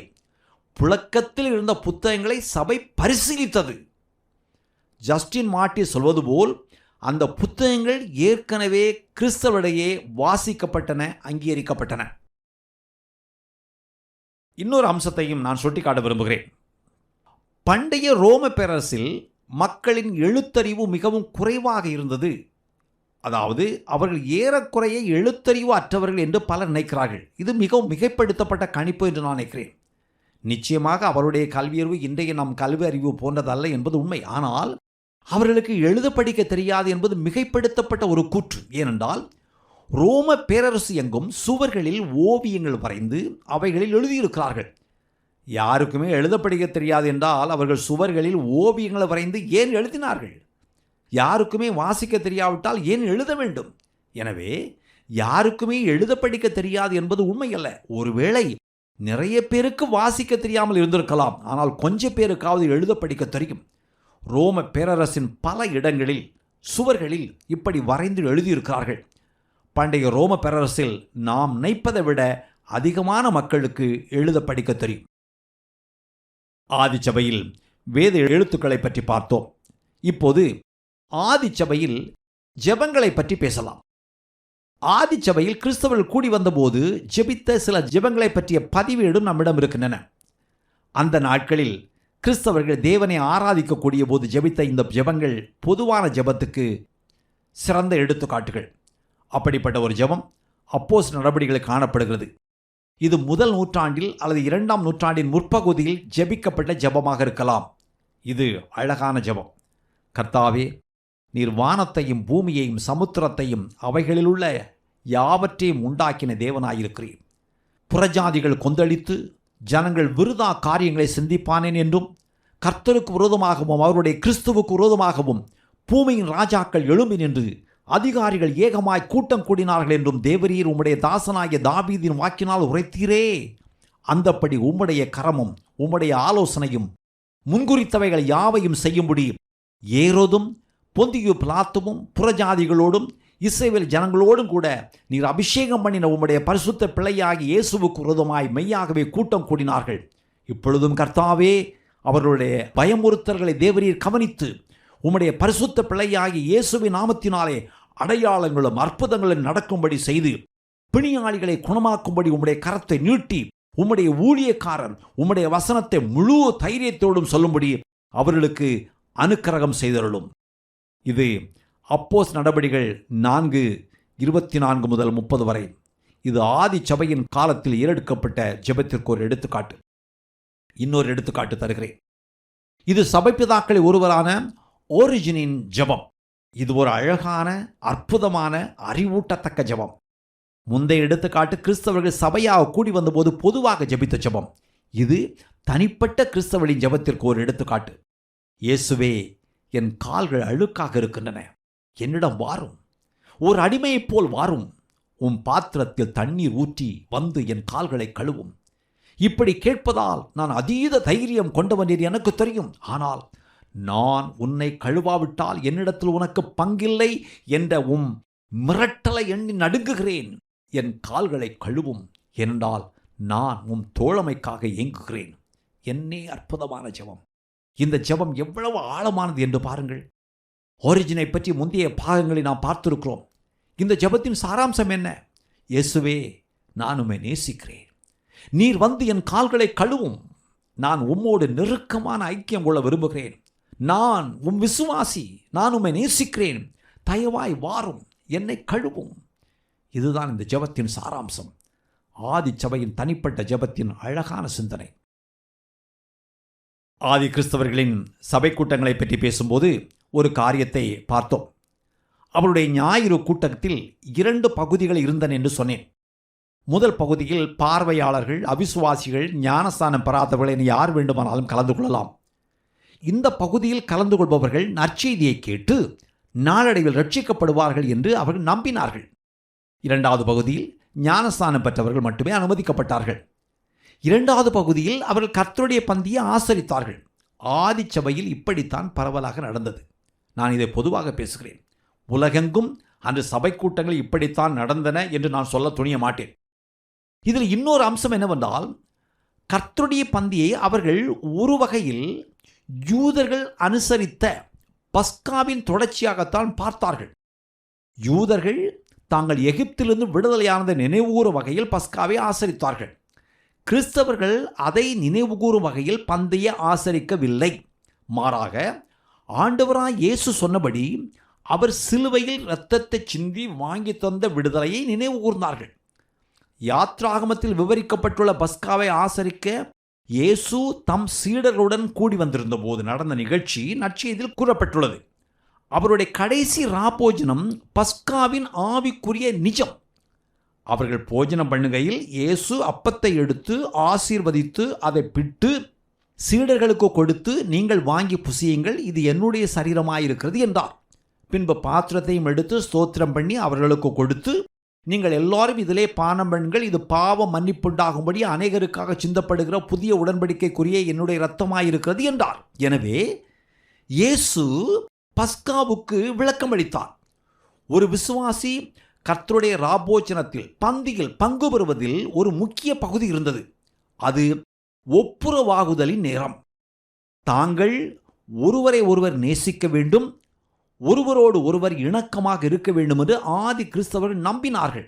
எனவே அவர்களுக்கிடையே சண்டை சச்சரவு ஏற்பட்டிருந்தால் பந்தியில் பங்கு பெறுவதற்கு முன் அவர்கள் மனம் திரும்பி ஒருவரோடு ஒருவர் ஒப்புரவானார்கள். ஒப்புரவாகாமல் அவர்கள் பந்தியில் பங்கு பெறவில்லை. ஆதி கிறிஸ்தவர்கள் இதை திட்டவட்டமாக செய்தார்கள். ஆதி கிறிஸ்தவர்கள் பாவத்தை ஒரு தனி மனிதனின் தனிப்பட்ட விவகாரமாக பார்க்கவில்லை. பாவம் சபையின் ஒற்றுமையையும் வீரியத்தையும் அழிக்கும் என்பதை அவர்கள் நன்றாக அறிந்திருந்தார்கள். ஒருவன் பிறருக்கு விரோதமாக பாவம் செய்திருக்கலாம், அல்லது அவனுடைய தனிப்பட்ட ஒழுக்கம் மோசமாக இருக்கலாம், அல்லது போதை பழக்கத்தில் சிக்கி இருக்கலாம், அல்லது திருடி இருக்கலாம். எதுவாக இருந்தாலும் சரி, அவன் மனம் திரும்ப வேண்டும், உபவாசித்து ஜெபிக்க வேண்டும், தன் பாவத்தை பகிரங்கமாக ஒப்புக்கொள்ள வேண்டும், சபையின் தலைவர்களுக்கு முன் அல்லது மூப்பர்களுக்கு முன் நிற்க வேண்டும். அவனுடைய இருதயம் உண்மையாகவே மாறியிருக்கிறது என்பதற்கான நிரூபணம் இல்லாத வரை அவன் கர்த்தருடைய பந்தியில் பங்கு பெற அவனுக்கு அனுமதி இல்லை. ஆதிச்சபையில் விசுவாசிகளுக்கு கர்த்தருடைய போதனைகளை போதிக்க டிடாகே என்ற ஒரு புத்தகம் இருந்தது. கர்த்தருடைய பந்தியில் பங்கு பெறுவதற்கு முன் எல்லாரும் ஒருவரோடு ஒருவர் எப்படி ஒப்புரவாக வேண்டும் என்று இந்த புத்தகத்தில் கூறப்பட்டிருக்கிறது. இந்த புத்தகத்தில் நான் சில பத்திகளை உங்களுக்கு வாசித்து காட்ட விரும்புகிறேன். இந்த பகுதிகள் மிகவும் பரவசமாக இருக்கின்றன. இது 2ஆம் நூற்றாண்டின் தொடக்கத்தில் எழுதப்பட்ட ஒரு புத்தகம். கர்த்தருடைய நாளில் நீங்கள் ஒன்று கூடியிருக்கும் போது அப்பம் விட்டு கர்த்தருடைய பந்தியை கொண்டாடுங்கள். ஆனால் முதலாவது நீங்கள் உங்கள் பாவங்களை அறிக்கையிடுங்கள். இதனால் உங்கள் பலி பரிசுத்தமாக இருக்கும். உங்களில் ஒருவனுக்கு தன் அயலானோடு பிணக்கு இருந்தால் அவர்கள் இருவரும் ஒப்புரவாகாத வரை பந்தியில் பங்கு பெறக்கூடாது. உங்கள் பலி தீட்டுப்படக்கூடாது. இதை குறித்து கர்த்தர் சூரியன் உதிக்கிற திசை தொடங்கி அது அஸ்தமிக்கிற திசை வரைக்கும் என் நாமம் ஜாதிகளுக்குள்ளே மகத்துவமாயிருக்கும். எல்லா இடங்களிலும் என் நாமத்துக்கு தூபமும் சுத்தமான காணிக்கையும் செலுத்தப்படும். என் நாமம் ஜாதிகளுக்குள்ளே மகத்துவமாயிருக்கும் என்று சேனைகளின் கர்த்தர் சொல்கிறார். மல்கியா 1:11. இந்த பகுதிகளை வாசிக்கும் போது ஆச்சரியமாக இருக்கிறது இல்லையா? கர்த்தருடைய பந்தியை எவ்வளவு சிரத்தையோடு அவர்கள் அணுகியிருக்கிறார்கள். அவர்களுடைய தரிசனத்தையும் முயற்சியையும் நான் வெகுவாய் பாராட்டுகிறேன். ஒருவன் தன் குற்றத்தை உணர்ந்து மனந்திரும்பி அறிக்கை செய்து ஒப்புரவாகாதவரை பந்தியில் பங்கில்லை. ஆச்சரியம். இன்னொரு முக்கியமான அம்சம், ஞாயிறு ஆராதனையில் கர்த்தருடைய பந்தி முடிந்ததும் மீதியிருந்த அப்பத்தை அவரவர் தத்தம் வீடுகளுக்கு கொண்டு சென்றார்கள். 2 காரணங்களுக்காக. ஒன்று, கூட்டத்தில் கலந்து கொண்டு பந்தியில் பங்கு பெற முடியாதவர்களுக்கு கொடுப்பதற்கு. இன்னொரு சுவையான காரியம் நடந்தது. வட ஆப்பிரிக்காவின் சில பகுதிகளில் கிறிஸ்தவர்கள் தங்கள் வீடுகளில் ஒவ்வொரு நாளும் கர்த்தருடைய திருவிருந்தை ஆசரித்தார்கள் என்றும் நான் படித்திருக்கிறேன். எங்களுக்கு வேண்டிய ஆகாரத்தை இன்று எங்களுக்கு தாரும் என்று கர்த்தர் கற்பித்ததை அவர்கள் இவ்வாறு ஆசரித்தார்கள் என்று தெரிகிறது. இந்த வரிகளுக்கு இப்படி ஒரு பொருள் இருக்கிறது என்று தெரியுமா? 3ஆம் நூற்றாண்டின் முற்பகுதியில் சுமார் 250 வாக்கில் ரோமில் வாழ்ந்த ஹிப்போலிட்டஸ் என்ற ஒரு சபைப்பிதா எழுதிய அப்போஸ்தலரின் பாரம்பரியம் என்ற புத்தகத்திலிருந்து நான் ஒரு மேற்கோள் தருகிறேன். இந்த புத்தகத்தில் அவர் கிறிஸ்தவர்கள் வாரத்தில் ஒரே ஒரு நாள் மட்டுமல்ல வேறு சில நாட்களிலும் சபையாக கூடினார்கள் என்றும் அந்த கூடுகைகள் எப்படி இருந்தன என்றும் விவரிக்கிறார். இதற்கு நான் எந்த விளக்கமும் கூற தேவையில்லை. அந்த அளவுக்கு அவை தெளிவாக இருக்கின்றன. சரி, இதோ அவருடைய மேற்கோள். எல்லா விசுவாசிகளும், ஆண்களோ பெண்களோ, அதிகாலையில் தூங்கி எழுந்ததும் வேறு எந்த வேலையை செய்வதற்கு முன்பு தங்கள் கைகளை கழுவிவிட்டு தேவனை நோக்கி ஜெபிப்பார்களாக. அதற்கு பின் அவர்கள் தங்கள் வேலைகளை தொடரலாம். அன்றைய நாளில் வாசித்த போதித்த தேவனுடைய வார்த்தையில் ஏதேனும் அறிவுறுத்தல் இருந்தால் கேட்ட வசனத்தின் மூலம் தேவன் பேசுவதை கேட்பதற்கும் சபையாரின் ஜெபத்தினால் அன்றைய தீமைக்கு விலக்கி காத்துக்கொள்வதற்கு உதவவும் ஒவ்வொருவரும் அந்த அறிவுறுத்தலுக்கு அடிபணிய வேண்டும். வாசிக்க தெரிந்த தேவபக்தியுள்ள ஒருவன் தேவனுடைய வார்த்தையை போதிக்கும் இடத்திற்கு செல்லவில்லை என்றால் அவன் அதை ஒரு பெரிய இழப்பாக எண்ண வேண்டும். வரம்பற்ற ஒரு போதகன் வந்து போதித்தால் போதிக்கும் இடத்திற்கு செல்ல நீங்கள் யாரும் தாமதிக்க வேண்டாம். ஏனென்றால் கலந்து கொள்ளும் அனைவருக்கும் பயனுள்ள விஷயங்களை சொல்ல போதகனுக்கு கிருபை வழங்கப்படும். நீங்கள் புதிய காரியங்களை கேட்பீர்கள். பரிசுத்த ஆவியானவர் அவர் மூலம் உங்களுக்கு போதிக்கும் காரியங்களின் மூலம் நீங்கள் பயனடைவீர்கள். நீங்கள் கேட்பவைகளின் மூலம் உங்கள் விசுவாசம் பலப்படும். உங்கள் வீட்டில் உங்களுடைய கடமை என்னவென்று அந்த இடத்தில் நீங்கள் கற்றுக்கொள்வீர்கள். ஆகவே பரிசுத்த ஆவியானவர் நிறைந்திருக்கும் சபைக்கு செல்ல அனைவரும் வைராக்கியமாக இருக்க வேண்டும். அவருடைய மேற்கோளை மீண்டும் தொடர்வோம். அதற்கு முன் நான் இங்கே ஒரு கணம் நிறுத்துகிறேன். ஹிப்போலிட்டஸ் என்ன சொல்கிறார்? ஒவ்வொரு விசுவாசியும் ஒவ்வொரு நாளும் காலையில் எழுந்தவுடன் வேறு எதையும் செய்வதற்கு முன் தங்களை கழுவி சுத்திகரித்து கொண்டு ஜெபித்ததாக கூறுகிறார். நம்மில் பெரும்பாலோருக்கு இருக்கும் டெய்லி டிவோஷன், கர்த்தரோடு காலை நேரம், அமைதியான தியான நேரம், ஜெப வேளை என்ற பழக்கம் அவர்களிடம் இருந்ததாக தெரிகிறது. இன்னொன்றை கவனித்தீர்களா? தேவ மக்கள் பொதுவாக கூடும் இடத்தில் தேவனுடைய வார்த்தை போதிக்கப்பட்டால் ஒவ்வொருவரும் அந்த இடத்திற்கு செல்ல வேண்டும் என்று அவர் குறிப்பிடுகிறார். உங்கள் சபையில் காலையில் பக்தி ஆராதனை இருந்தால் நீங்கள் அங்கு சென்று தேவனுடைய வார்த்தையை கேளுங்கள் என்று அவர் கூறுகிறார். இதை கேட்கும்போது ஆகா, இன்று நாம் செய்வது போலவே அன்று அவர்களும் செய்திருக்கிறார்களே. காலையில் எழுந்தவுடன் நாம் ஜெபிப்பது போல, வேதம் வாசிப்பது போல, தியானிப்பது போல அவர்களும் செய்திருக்கிறார்களே என்று பரவசமடைகிறோம். உண்மைதான். இன்னொன்றையும் புரிந்து கொள்ள வேண்டும். இன்று நம் எல்லாரிடமும் வேதாகமம் இருப்பது போல் அன்று எல்லாரிடமும் வேதாகமம் இருக்கவில்லை. அன்று அது அரிது. எனவே சபையில் காலையில் பக்தி ஆராதனை இருந்தால் நீங்கள் அங்கு போங்கள், போய் அங்கு தேவனுடைய வார்த்தையை கேளுங்கள். நீங்கள் தேவனுடைய வார்த்தையை கேட்கப் போகிறீர்கள் என்று உங்கள் உள்ளத்தில் முடிவு செய்து கொண்டு அந்த இடத்திற்கு செல்லுங்கள். தேவன் உங்களோடு பேசுவார் என்று அவர் கூறுகிறார். எனவே ஞாயிற்றுக்கிழமை மட்டுமல்ல, வாரத்தின் வேறு நாட்களிலும் அவர்கள் கூடினார்கள் என்று தெரிகிறது. அவர் தொடர்ந்து சபையில் ஜெபிப்பவரால் அந்த நாளின் தீமையை மேற்கொள்ள முடியும் என்றும், போதகர் போதிக்கும் இடத்திற்கு சென்று போதிக்கப்படுவதை கேட்க முடிந்தவர்கள் அந்த இடத்திற்கு செல்லவில்லை என்றால் அதை ஒரு பெரிய இழப்பாக தீமையாக கருத வேண்டும் என்றும் அவர் குறிப்பிடுகிறார். இவ்வாறு ஒரு நாளின் தொடக்கத்தில் வேதத்தை வாசித்து ஜெபித்து அந்த நாளை தொடங்குவதின் முக்கியத்துவத்தை அவர் வலியுறுத்துகிறார். ஒரு விசுவாசி காலையில் எழுந்தவுடன் தேவனுடைய வார்த்தையில் நேரம் செலவிட்டு தேவனோடு கலந்துரையாடுவதால் ஏற்படும் ஆவிக்குரிய பலன்களை இவர் வலியுறுத்துகிறார். சில சிக்கல்கள் சபைகளில் தலைமுறைதோறும் இருந்திருக்கின்றன தெரிகிறது. அவர் சொல்கிறார், போதிக்கும் இடத்திற்கு யாரும் தாமதமாக வரக்கூடாது என்று ஹிப்போலிட்டஸ் கூறுகிறார். எல்லா தலைமுறைகளிலும் இந்த விவகாரம் இருந்திருக்கிறது போலும். மேலும் சபையில் ஒரு வரம்பற்ற போதகர் போதிக்கும் போது நீங்கள் இதுவரை ஒருபோதும் நினைத்திராத விஷயங்களை பரிசுத்த ஆவியானவர் உங்களுக்கு போதிப்பார். அவை உங்களுக்கு மிகவும் பயனுள்ளதாக இருக்கும். நீங்கள் கேட்கும் விஷயங்களால் உங்கள் விசுவாசம் பலப்படும். நீங்கள் வீட்டில் என்ன செய்ய வேண்டும் என்பதையும் அந்த இடத்தில் போதகர் போதிப்பார். ஆகவே பரிசுத்த ஆவியான ஒரு விடுதலையோடு உலாவும் இடமாகிய சபைக்கு வருவதற்கு நீங்கள் எப்போதும் ஆர்வமாக இருக்க வேண்டும். சபையில் போதிக்காத நாட்களில் நீங்கள் வீட்டில் இருந்து கொண்டே ஒரு பரிசுத்த புத்தகத்தை எடுத்து வைத்துக்கொண்டு படியுங்கள், அல்லது தீர்க்கதரிசன புத்தகங்களை வாசியுங்கள் என்று கூறுகிறார்.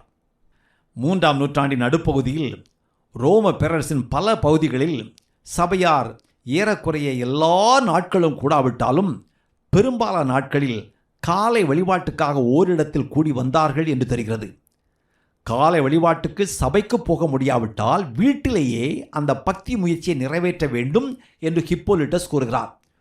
ஒருவன் வீட்டிலேயே மார்னிங் டிவோஷன் செய்ய வேண்டுமானால் அவர்களிடம் அப்படியானால் ஏதோ ஒரு வகையில் ஆவிக்குரிய புத்தகங்கள் இருந்திருக்கின்றன இல்லையா? இல்லை என்றால் அவர்கள் எதை வாசித்திருப்பார்கள்? இது இன்னொன்றை நிரூபிக்கிறது. அன்றைய காலகட்டத்தில் அவருடைய எழுத்தறிவு நாம் நினைப்பதை விட அதிகமாக இருந்திருக்கிறது என்பதை இது நிரூபிக்கிறது. இந்த விவரங்களை அறியும்போது பரவசமாக இருக்கிறது. ஏனென்றால் இவைகளெல்லாம் நம் விசுவாசத்தோடு தொடர்புடையவை, ஆவிக்குரிய பயிற்சிகளோடு வெகுவாய் ஒத்திருக்கின்றன.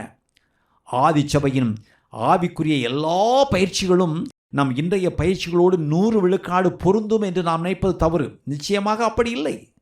அவர்களுக்கும் நமக்கும் இடையே பல நூறாண்டுகள் இடைவெளி இருக்கின்றன. மொழி, கலாச்சாரம், பொருளாதார நிலை, புவியியல் போன்ற பல காரணிகளாலும் பிரிந்திருக்கிறோம். அவர்களுக்கும் நமக்கும் பல வித்தியாசங்கள் இருப்பினும் இந்த வித்தியாசங்களை பார்ப்பதை விட ஒற்றுமைகளை அதிகமாக பார்க்க வேண்டும். வித்தியாசங்களை வேற்றுமைகளை விட ஒற்றுமைகள் அதிகம் இருப்பதாக நினைக்கிறேன். ஒரு தொடர்ச்சி, ஒரு நிலைத்தன்மை அங்கு இருக்கிறது. ஒருவருக்கொருவர் சேவை செய்தார்கள், ஊக்குவித்தார்கள், கண்டித்தார்கள், ஆறுதல் கொடுத்தார்கள், தவறுகளை திருத்தினார்கள். அவர்கள் எவ்வளவு நேரம் முடியுமோ அவ்வளவு நேரம் ஒருவரோடு ஒருவர் செலவு செய்தார்கள். அதனால் அவர்கள் ஒருவரை ஒருவர் முழுமையாக அறிந்திருந்தார்கள் என்று ஹிப்போலிட்டஸ் கூறுகிறார். அடுத்து ஆதி சபையில் 2ஆம் நூற்றாண்டின் முற்பகுதியில் ஞானஸ்நானத்தை குறித்து பார்ப்போம். அன்று ஞானஸ்நானம் பெறுகிறவர்கள் சாத்தானையும் அவனுடைய அனைத்து செயல்களையும் விட்டுவிடுகிறேன், இயேசுவை என் இரட்சகராக விசுவாசிக்க என்று அறிக்கை செய்தபின் அவர்களை தண்ணீரில் மூழ்கி ஞானஸ்நானம் கொடுத்தார்கள்.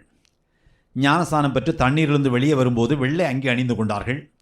புதிதாக ஞானஸ்நானம் பெற்றவர்களை எண்ணெயால் அபிஷேகம் செய்தார்கள். அதைத் தொடர்ந்து முதன்முறையாக அவர்கள் கர்த்தருடைய பந்தியில் பங்கு பெற்றார்கள். இதை பற்றிய விவரங்கள் ஹிப்போலிட்டஸின் எழுத்துக்களில் உள்ளன. 3ஆம் நூற்றாண்டின் முற்பகுதியில் இருந்த இந்த பழக்கத்தை அவர் தன் புத்தகத்தில் விவரிக்கிறார். ரோமில் கிறிஸ்தவத்தை ஏற்றுக்கொண்டவர்களுக்கு எப்படி ஞானஸ்நானம் கொடுத்தார்கள் என்ற விவரம் அங்கு உள்ளது. அவர் எழுதியிருப்பதை நான் முழுவதும் மொழிபெயர்க்கப் போவதில்லை. விவரங்களை சுருக்கமாக கூறுகிறேன். ஞானஸ்நானத்தின் முக்கியத்துவத்தை புரிந்து கொள்ள வேண்டுமானால் ஒருவனை ஞானஸ்நானத்திற்கு ஆயத்தம் பண்ண எவ்வளவு நாட்கள் எடுத்தார்கள், என்ன சூழலில் ஒருவனை ஆயத்தம் செய்தார்கள் என்று நாம் தெரிந்து கொள்ள வேண்டும். ஒருவன் நான் கிறிஸ்தவனாக விரும்புகிறேன் என்று சொன்னவுடன் அவர்கள் அவனுக்கு ஞானஸ்நானம் கொடுக்கவில்லை. கிறிஸ்தவனாக விரும்பிய எல்லாரையும் அவர்கள் ஏற்றுக்கொள்ளவில்லை. ஒருவன் உண்மையாகவே மனம் திரும்பி கிறிஸ்துவை விசுவாசித்த போதும், அவன் நான் கிறிஸ்தவனாக விரும்புகிறேன் என்று சொன்ன போதும், அவன் ஏன் கிறிஸ்தவனாக விரும்புகிறான் என்ற காரணத்தை திட்டவட்டமாக ஆராய்ந்தார்கள். ஒருவன் கிறிஸ்துவை பின்பற்ற விரும்பினால் அவன் தன்னைத்தான் வெறுத்து அனுதினமும் தன் சிலுவை எடுத்துக்கொண்டு அவரை பின்பற்ற வேண்டும் என்று கிறிஸ்தவ வாழ்க்கையின் தன்மையையும் தரத்தையும் அவர்கள் எடுத்துரைத்தார்கள். ஞானஸ்நானத்திற்கு முன் ஒருவனை குறைந்தது 3 வருடங்களாவது ஆயத்தம் செய்தார்கள். 3 வருடங்கள் போதித்த பிறகும் ஞானஸ்நானம் கொடுப்பதற்கும் ஒரு சில நாட்களுக்கு முன் அவன் உபவாசித்து ஜெபிக்க வேண்டும். ஞானஸ்நானத்துக்கு முந்தைய நாள் இரவு அவன் ஒரு இருட்டறையில் விழித்திருந்து ஜெபிக்க வேண்டும். முதலாவது, புதிய விசுவாசிகளுக்கு மறைக்கல்வி வகுப்பு 3 ஆண்டுகள் நடத்தினார்கள். மறைக்கல்வி என்றால் போதித்தல் அல்லது பயிற்றுவித்தல் என்று பொருள். இது கிறிஸ்தவத்தின் உபதேசங்களையும் பழக்க வழக்கங்களையும் பயிற்சிகளையும் கற்பிக்கும் முறைமை. கிறிஸ்துவை பற்றிய அடிப்படை சத்தியங்களை ஒவ்வொருவரும் அறிய வேண்டும், புரிந்து கொள்ள வேண்டும், விசுவாசிக்க வேண்டும், அதன்படி வாழ வேண்டும் என்று அவர்கள் வலியுறுத்தினார்கள். இது அடிப்படை சீடத்துவ பயிற்சி. கிறிஸ்தவ போதனைகளை ஏற்று தனதாக்கிக் கொள்ளுதல். இந்த வகுப்புகள் ஒவ்வொரு நாளும் நடைபெறவில்லை. வாரத்தில் 1-2 நாட்கள் நடைபெற்றன. கிறிஸ்தவனாக விரும்பியவனிடம் அவர்கள் கேள்வி பதில்கள் அடங்கிய ஞானோபதேச பாடங்களை கொடுத்து படிக்கச் சொன்னார்கள். அதன் மூலம் அவர்கள் சத்தியத்தை அறிந்து கொண்டார்கள். வகுப்பில் கற்றதற்கு ஏற்ப அவருடைய வாழ்க்கை ஒத்திருக்கிறதா என்று சோதித்தார்கள். சத்தியத்தை அறிந்தபின் தேவனுக்கு பயந்து வாழ்வதற்கும் அஞ்ஞான பழக்கங்களை விட்டுவிடுவதற்கும் தயாராக இருந்தவர்களுக்கு மட்டுமே அவர்கள் ஞானஸ்நானம் கொடுத்தார்கள். இந்த 2 கட்டங்களையும் ஒருவன் தாண்ட வேண்டும். சில இடங்களில் இந்த ஞானோபதேச வகுப்புகள் 5 ஆண்டுகள் நடைபெற்றதாகவும் நான் வாசித்திருக்கிறேன். 3 வருடமோ 5 வருடமோ ஞானஸ்நானத்திற்கு முன் நீண்டகால வகுப்பு நடந்தது. வாழ்க்கையும் கிறிஸ்துவின் போதனைகளுக்கு ஏற்றாற்போல இருக்கிறது என்றால் நல்லது, உனக்கு ஞானஸ்நானம் கொடுக்கலாம், அதற்கு முன் நீ உபவாசித்து ஜெபிக்க வேண்டும் என்று சொன்னார்கள். 1-2 நாட்கள் உபவாசம், ஞானஸ்நானத்துக்கு முந்தைய நாள் இருட்டறையில் விழுப்பு ஜெபம். ஞானஸ்நானம் பெறும் நாளில் கைகளில் விளக்குகளை ஏந்திக்கொண்டு ஞானஸ்நானம் பெறுபவர் ஞானஸ்நான தொட்டிக்குள் இறங்குவார். ஹிப்போலிட்டஸ் கூறியிருப்பது போல, ஞானஸ்நானம் பெறுகிறவர் தான் சாத்தானையும் அவனுடைய செயல்களை விட மனதாயிருப்பதற்கு அடையாளமாக மேற்கு நோக்கி திரும்புவார். அதன்பின் கிறிஸ்துவை ஏற்றுக்கொள்வதற்கு அடையாளமாக கிழக்கு நோக்கி திரும்புவார். எருசலேம் ரோமுக்கு கிழக்கே இருப்பதால் கிழக்கை நோக்கி திரும்பும்போது இயேசு சிலுவையில் அறையப்பட்ட இடத்தை நோக்கி திரும்புகிறார் என்று பொருள். முதலாவது மேற்கு திசையை நோக்கி திரும்பி சாத்தானை விட்டுவிட வேண்டும். பின்பு கிழக்கு நோக்கி திரும்பி கிறிஸ்துவை ஏற்றுக்கொள்ள வேண்டும். அதன்பின் அவருடைய தலை முதல் கால் வரை மீண்டும் மீண்டும் எண்ணெய் அபிஷேகம் செய்யப்படும். அபிஷேகம் செய்யப்பட்டவுடன் அவர்கள் தண்ணீரில் முழங்கால் வரை இறங்குவார்கள். சபையின் மூப்பரில் ஒருவர் அவருடைய தலையை தண்ணீரில் அழுத்துவார். அல்லது சில சமயங்களில் அவர்கள் தண்ணீருக்குள் இருக்கும்போது அவர்கள் தலைக்கு மேல் தண்ணீரை ஊற்றுவார்கள். தொட்டியிலிருந்து அவர்கள் வெளியே வந்ததும் அந்த நபருக்கு ஒரு புதிய வெள்ளை அங்கி வழங்கப்படும். ஞானஸ்நானம் பெறும்போது பிற விசுவாசிகள் பாடுவார்கள். ஒரு வகையான எதிர்பார்ப்பும் உற்சாகமும் அங்கு நிறைந்திருக்கும். இன்னொரு விஷயம், மூப்பர்கள் அவருடைய தலையின் மேல் கை வைத்து ஜெபிப்பார்கள். அதன்பின் அவர் முதன்முறையாக திருவிருந்தில் பங்கு பெறுவார். ஞானஸ்நானம் பெறாதவர்கள் திருவிருந்தில் பங்கு பெற அனுமதிக்கப்படவில்லை. ஆப்பிரிக்காவின் சில பகுதிகளில் புதிதாக ஞானஸ்நானம் பெற்ற விசுவாசிகளுக்கு பாலும் தேனும் கொடுக்கப்பட்டதாக நான் படித்திருக்கிறேன். இதற்கு ஞானஸ்நானம் பெற்றவன் இப்போது வாக்குறுதி செய்யப்பட்ட தேசத்தைச் சேர்ந்தவன், பாலும் தேனும் உள்ள தேசத்தைச் சேர்ந்தவன் என்று பொருள். புதிய ஏற்பாட்டில் ஒருவன் விசுவாசித்த உடனே ஞானஸ்நானம் கொடுத்தார்கள் என்று வாசிக்கிறோம். புதிய ஏற்பாட்டின் காலத்தில் அவர்கள் வீடுகளைத்தான் கூடினார்கள். இன்று நாம் வீடுகளில் கூடுவதில்லையே என சில காரியங்கள் காலப்போக்கில் மாறி இருக்கின்றன. ஹிப்போலிட்டஸ், தெர்த்துல்லியன் போன்றோரின் எழுத்துக்களிலிருந்து நாம் அறியலாம். நவீன சபைகளில் பெரும்பாலான கிறிஸ்தவர்களுக்கு தேவனையும் வேதாகமத்தையும் பற்றிய தெளிவான போதுமான புரிதலும் அறிவும் இல்லாதது மிகப்பெரிய பலவீனம் என்று நான் கருதுகிறேன். புதிய விசுவாசிகளுக்கு தேவ அறிவை போதிக்கிற மறைக்கல்வி அவசியம் என்பது என் கருத்து. இல்லை என்றால் கிறிஸ்தவர்களாக இந்த உலகத்தில் தேவன் விரும்பும் தாக்கத்தை ஏற்படுத்த முடியாது. இதுவரை நாம் ஆதிச்சபையில் வழக்கமான ஞாயிறு ஆராதனை, வாரநாள் ஆராதனை, வேதாகமத்தின் முக்கியத்துவம், ஞானஸ்நானம் ஆகியவைகளை பற்றி பேசினோம். இன்று கிறிஸ்தவர்கள் கிறிஸ்துமஸ், பெரிய வெள்ளி, ஈஸ்டர் போன்ற பண்டிகைகளை, சிறப்பான நாட்களை கொண்டாடுவதைப் போல் அன்று அவர்கள் கொண்டாடினார்களா என்று இப்போது பேசலாம். சிறப்பான நாட்கள், பண்டிகைகள். ஆதிச்சபையில் அவர்கள் ஈஸ்டர் பண்டிகை கொண்டாடினார்கள். ஆனால் இதை பற்றி அவர்களுக்கிடையே கடுமையான கருத்து வேறுபாடு இருந்தது. இது குவாட்ரோடெசிமன் கான்ட்ரவர்சி என்று அழைக்கப்படுகிறது. இந்த சொற்றொடரை நீங்கள் நினைவில் வைத்துக் கொள்வீர்கள் என்று நான் நினைக்கவில்லை, வைத்துக்கொள்ள வேண்டும் என்று நான் எதிர்பார்க்கவும் இல்லை. எருசலேமிலும் ஆசியா மைனரிலும் இருந்த கிறிஸ்தவர்கள் யூதர்களின் முதல் மாதமாகிய நிசான் மாதத்தின் 14ஆம் தேதிக்கு பின், அதாவது பஸ்காவிற்கு பின் 3ஆம் நாளில் ஈஸ்டர் கொண்டாடினார்கள். இயேசு யூதர்களின் பஸ்கா நாளில் சிலுவையில் அறையப்பட்டார். 3 நாட்களுக்கு பிறகு அவர் மரித்தோரிலிருந்து உயிர்த்தெழுந்தார். எனவே நாங்கள் பஸ்கா பண்டிகைக்கு 3 நாட்களுக்கு பிறகு ஈஸ்டர் கொண்டாடுவோம் என்பது அவர்களுடைய கருத்து. அவர்கள் ஈஸ்டர் பண்டிகையை யூதர்களின் பஸ்காவின் நாட்காட்டியோடு இணைத்து பார்த்தார்கள். இது என்ன பெரிய விஷயம் என்று ஒருவேளை சிலர் நினைக்கக்கூடும். பஸ்கா பண்டிகை நிசான் மாதத்தின் 14ஆம் தேதி என்றால் அது திங்கள், செவ்வாய், புதன், வியாழன், வெள்ளி என வாரத்தின் எந்த கிழமையிலும் வரலாம். இன்று நான் டிசம்பர் 25ஆம் தேதி கிறிஸ்துமஸ் கொண்டாடுகிறோம். அந்த நாள் திங்கள், செவ்வாய் என எந்த கிழமையிலும் வரலாம். அப்படித்தான் அவர்கள் ஈஸ்டர் கொண்டாடினார்கள். ஆனால் ரோமிலும் ரோமகரை சுற்றியும் இருந்த சபைகள் இல்லை இல்லை, இது முறையல்ல, நாம் இயேசுவின் உயிர்த்தெழுதலை கொண்டாட வேண்டும். இயேசு ஞாயிற்றுக்கிழமைதான் உயிர்த்தெழுந்தார். எனவே அவர் உயிர்த்தெழுந்த நாள்தான் ஈஸ்டர் என்று சொன்னார்கள். எடுத்துக்காட்டாக ரோமின் ஆயர் விக்டர், இது 2ஆம் நூற்றாண்டின் பிற்பகுதியில் நடந்தது. எல்லா சபைகளும் ஞாயிற்றுக்கிழமைதான் ஈஸ்டர் கொண்டாட வேண்டும் என்று அவர் வலியுறுத்தினார். யூதர்களின் பஸ்காவுக்கு பிறகு வருகிற முதல் ஞாயிற்றுக்கிழமைதான் ஈஸ்டர் என்று அவர் கூறினார். யூதர்களின் பஸ்கா எந்த கிழமை வந்தாலும் சரி, அந்த வாரத்தில் அதற்கு பின் வருகிற ஞாயிற்றுக்கிழமைதான் கிறிஸ்தவர்கள் ஈஸ்டர் கொண்டாட வேண்டும் என்று அவர் வற்புறுத்தினார். ஈஸ்டர் பண்டிகையை வேறு விதமாக கொண்டாடுகிற கிறிஸ்தவர்களை சபையை விட்டு வெளியேற்றி விடுவதாக விக்டர் பயமுறுத்தினார். ஆனால் எருசலேமிலும் துருக்கி உட்பட ஆசியா மைனரிலும் இருந்த சபைகள் தங்கள் வழக்கத்தை மாற்றவில்லை. இது அன்றைய சபையில் இருந்த ஒரு சர்ச்சை. ஈஸ்டர் பண்டிகையை எப்போது கொண்டாட வேண்டும், இதுதான் சர்ச்சை. ஈஸ்டர் பண்டிகையை ஞாயிற்றுக்கிழமையுடன் இணைக்க வேண்டுமா அல்லது பஸ்காவுடன் இணைக்க வேண்டுமா? இதில் நாம் சில காரியங்களை கவனிக்க வேண்டும். ரோமின் ஆயர்கள் சிலராவது உலகெங்கும் இருந்த சபையின் மேல் தங்களுக்கு அதிகாரம் இருப்பதாக நினைத்தார்கள் என்று இது சுட்டி காட்டுகிறது.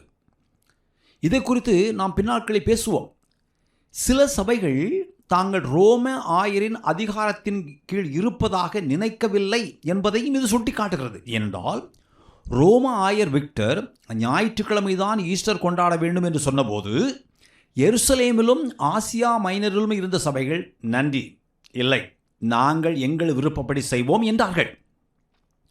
கிபி 325 நைசியா ஆலோசனை சங்கத்தில் இந்த சர்ச்சை முடிவுக்கு வந்தது. அது வேறு விஷயம்.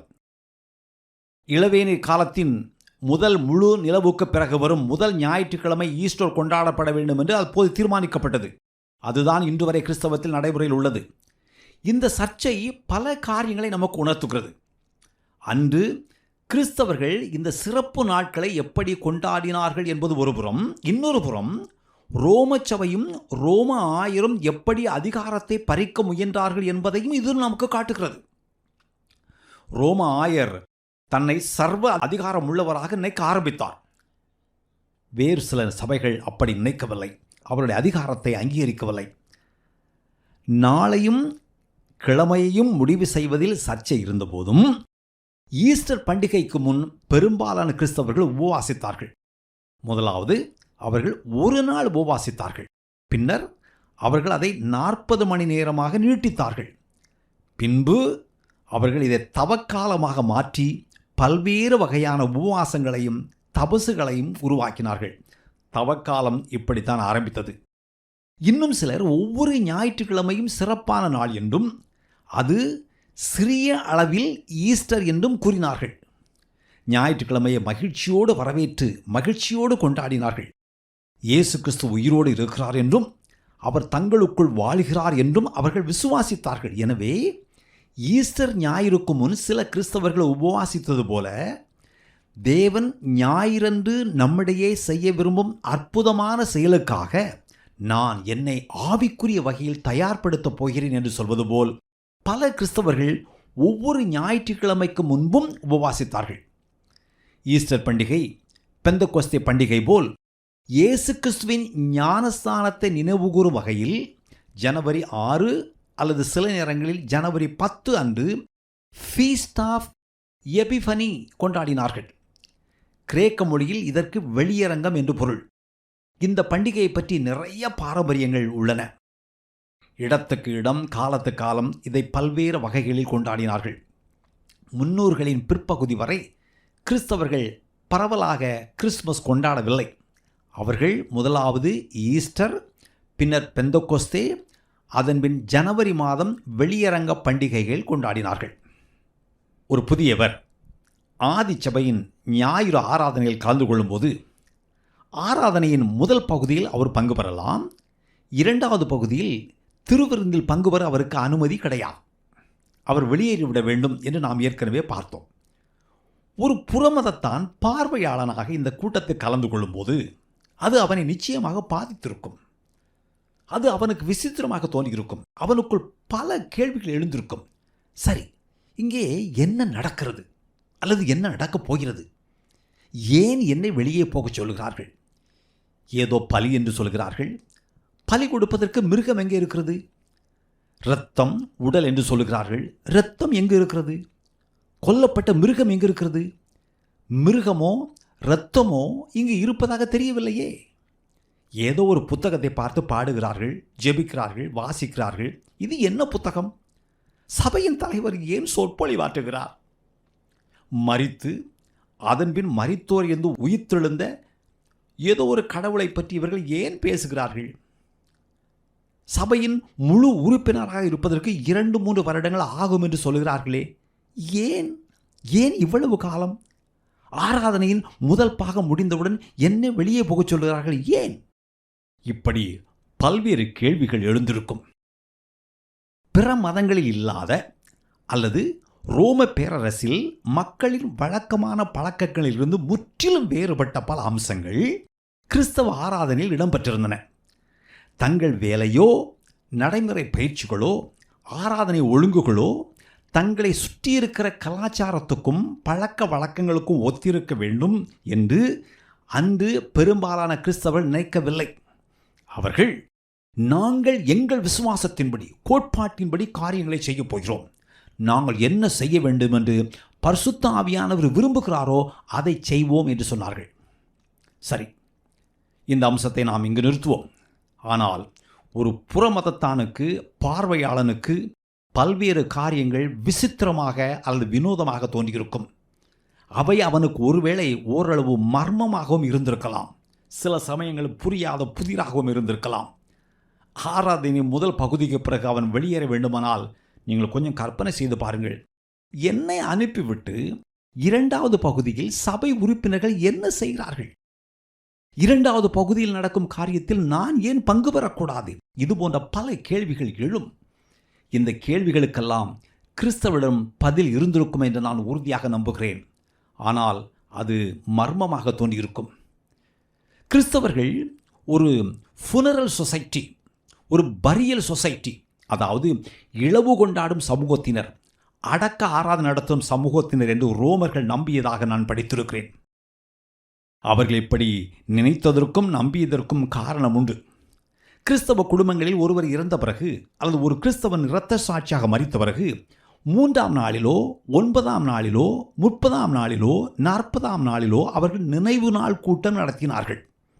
அவர்கள் இறந்தவரின் கல்லறையறையே கூடி பாடல்கள் பாடினார்கள், வேதம் வாசித்தார்கள், ஜெபித்தார்கள், ஏழைகளுக்கு உதவுவதற்காக காணிக்கை எடுத்தார்கள், சேர்ந்து சாப்பிட்டார்கள். முதலாவது உறவினர்களுக்காக கூடினார்கள். பின்னாட்களில் இரத்த சாட்சிகளை கனப்படுத்தவும் நினைவு கூறவும் இந்த பழக்கம் தொடர்ந்தது. இந்த திருவிழா முதலாக இரத்த சாட்சியாக மரித்த பொலிகார்ப் என்ற பரிசுத்தவானுக்காக கொண்டாடப்பட்டிருக்கலாம் என்று சொல்லப்படுகிறது.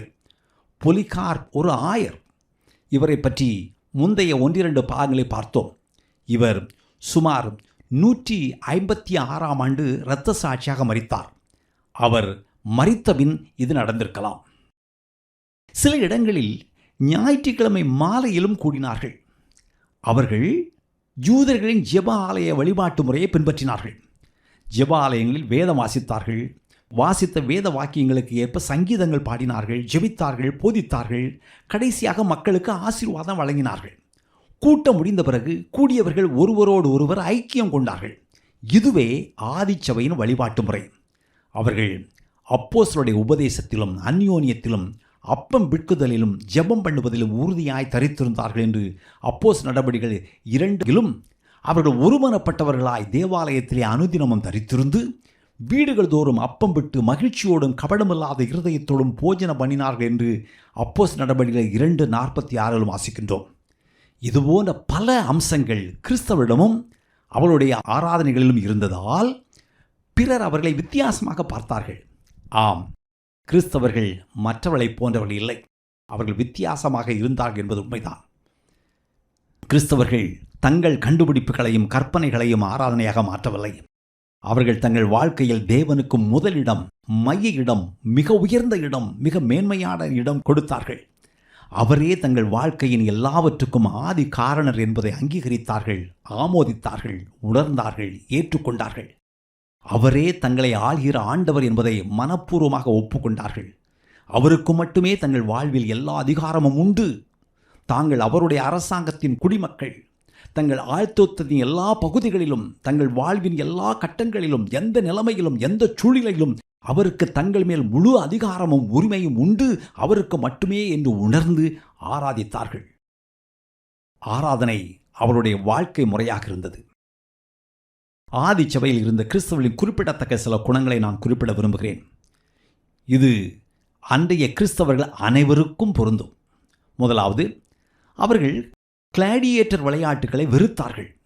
கிளாடியேட்டர் விளையாட்டுகளை பற்றி நீங்கள் கேள்விப்பட்டிருப்பீர்கள்.